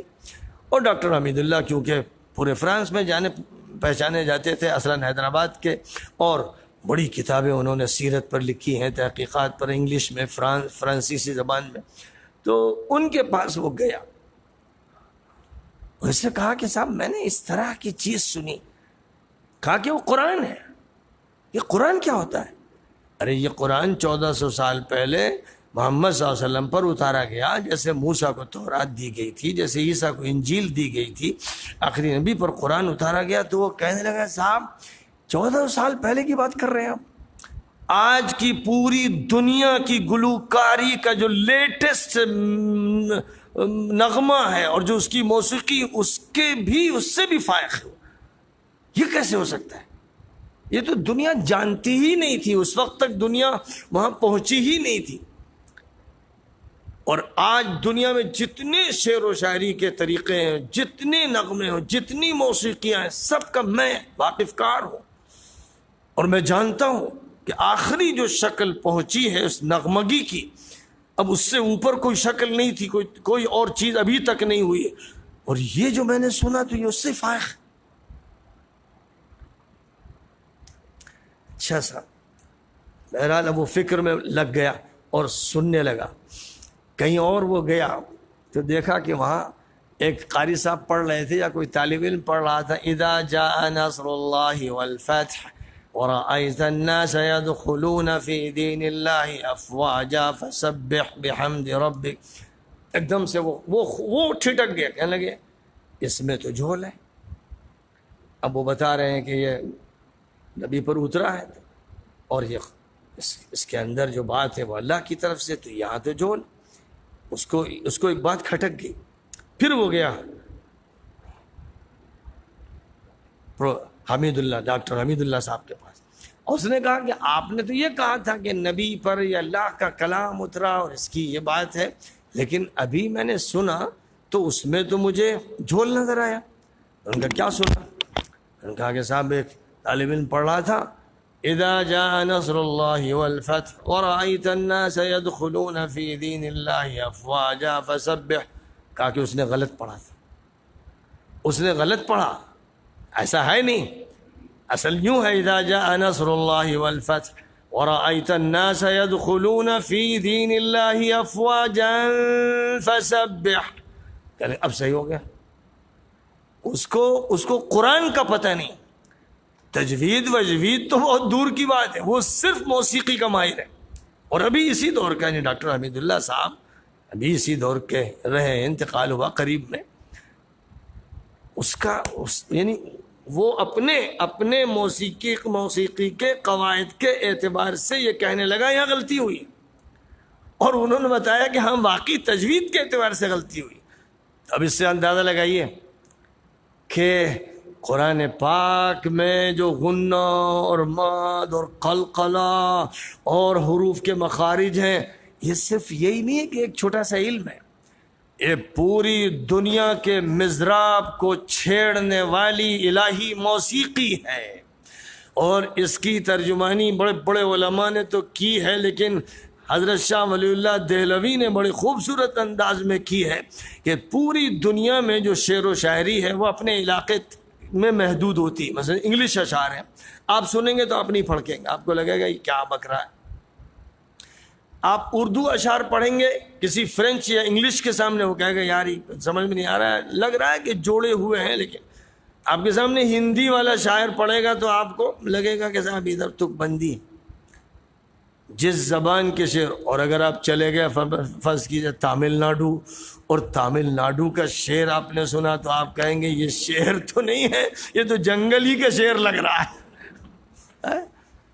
اور اگر آپ پہنچ گئے کیرلا اور ملیالم میں شاعری سن لی تو ایسا لگے گا کہ گھڑے میں آپ نے اینٹیں رکھ دیے ہیں اور زور زور سے کھڑا ہلا رہے ہیں تو کھڑکھڑانے کی آواز نکل رہی. یہ صورتحال. لیکن قرآن پاک کی موسیقی، اس کی نغمگی ایسی ہے کہ فطرت انسانی کے مضراب کو چھیڑتی ہے. وہ زبانوں سے بالا تر، علاقوں سے بالا تر، قوموں سے بالا تر. یہ ممکن ہی نہیں تھا سوائے اللہ کی طرف سے. تو چونکہ اللہ عالم الغیب والشہادہ ہے اور اللہ کا کلام تمام کلاموں سے بلند و بالا ہے، اس لیے صرف یہ قرآن کا راز ہے کہ اگر اس کا صحیح قاری پڑھے تو غیر مسلم بھی کھڑا ہو جائے گا، اس کی فطرت کو چھیڑ دیا جائے گا. اگر سکون ہو اور قرآن اچھا قاری پڑھ رہا ہو تو کیف طاری ہو جاتا ہے. صرف مسلمانوں پر نہیں، آپ تجربہ کر کے دیکھ لیجئے، عیسائیوں پر، یہودیوں پر، ہندوؤں پر، سب پر کیف طاری ہو جاتا ہے اگر نیوٹرل ماحول میں آپ اچھی آواز میں قرآن پڑھوا دیں. اس کی وجہ وہ ہے. جی صاحب، تو وہ مسلمان ہو گیا، وہ گلوکار پھر مسلمان ہو گیا. اور اس کے بارے میں جناب محمود احمد غازی صاحب نے اپنی کتاب میں جو قرآنی محاضرات پر مشتمل ہے تفصیل سے ذکر کیا ہے، اور میں نے بھی اسی کتاب کے حوالے سے پھر اپنی آخری وحی کے مقدمے میں اس کا ذکر کیا ہے اس حوالے کے ساتھ. باقی قرآن اور سائنس یہ تو ایسا موضوع ہے کہ اس موضوع کو جب جب پیش کیا گیا تو بڑے بڑے سائنٹسٹ اسلام کے سامنے سر جھکا کے بیٹھ گئے. شیخ عبد المجید زندانی نے کتاب لکھی انہ الحق، اور وہ اس کے ماشاءاللہ ماہر ہیں. انہوں نے ماسکو کے سائنٹسٹ کے سامنے، امریکن سائنٹسٹ کے سامنے قرآن اور سائنس کا تذکرہ کیا تو کئی لوگ مسلمان ہوئے. اور کتنے ایسے ہیں جو لوگ اس میدان میں کام کر رہے ہیں اور وہ دکھاتے ہیں کہ سائنس کی جو ترقی کہلاتی ہے وہ جو 100 سال میں ابھی کہیں پہنچی، 1450 سال قرآن نے اس کا راز منکشف کر دیا تھا. تو ممکن ہی نہیں، یعنی سب سائنسداں فوراً یہ کہتا ہے کہ آپ کہتے ہیں قرآن میں، یہ تو لیٹسٹ بات ہے، کبھی دنیا کو معلوم نہیں تھا. کہا کہ قرآن میں ہے. اگر قرآن میں ہے تو یہ تو کوئی انسان نہیں کہہ سکتا ہے، یقیناً پھر انسانوں کا مالک اور خدا اور خالق ہی کہہ سکتا ہے. تو وہ اس پوائنٹ پر آ کر مجبور ہو جاتے ہیں اسلام قبول کرنے کی. اس لیے آج کل کے دور میں سب سے زیادہ ضرورت ہے قرآن اور سائنس کے موضوع کو نئی جو نوجوان نسل ہے اس کے سامنے پیش کرنے کی. خیر، اب جلدی رمضان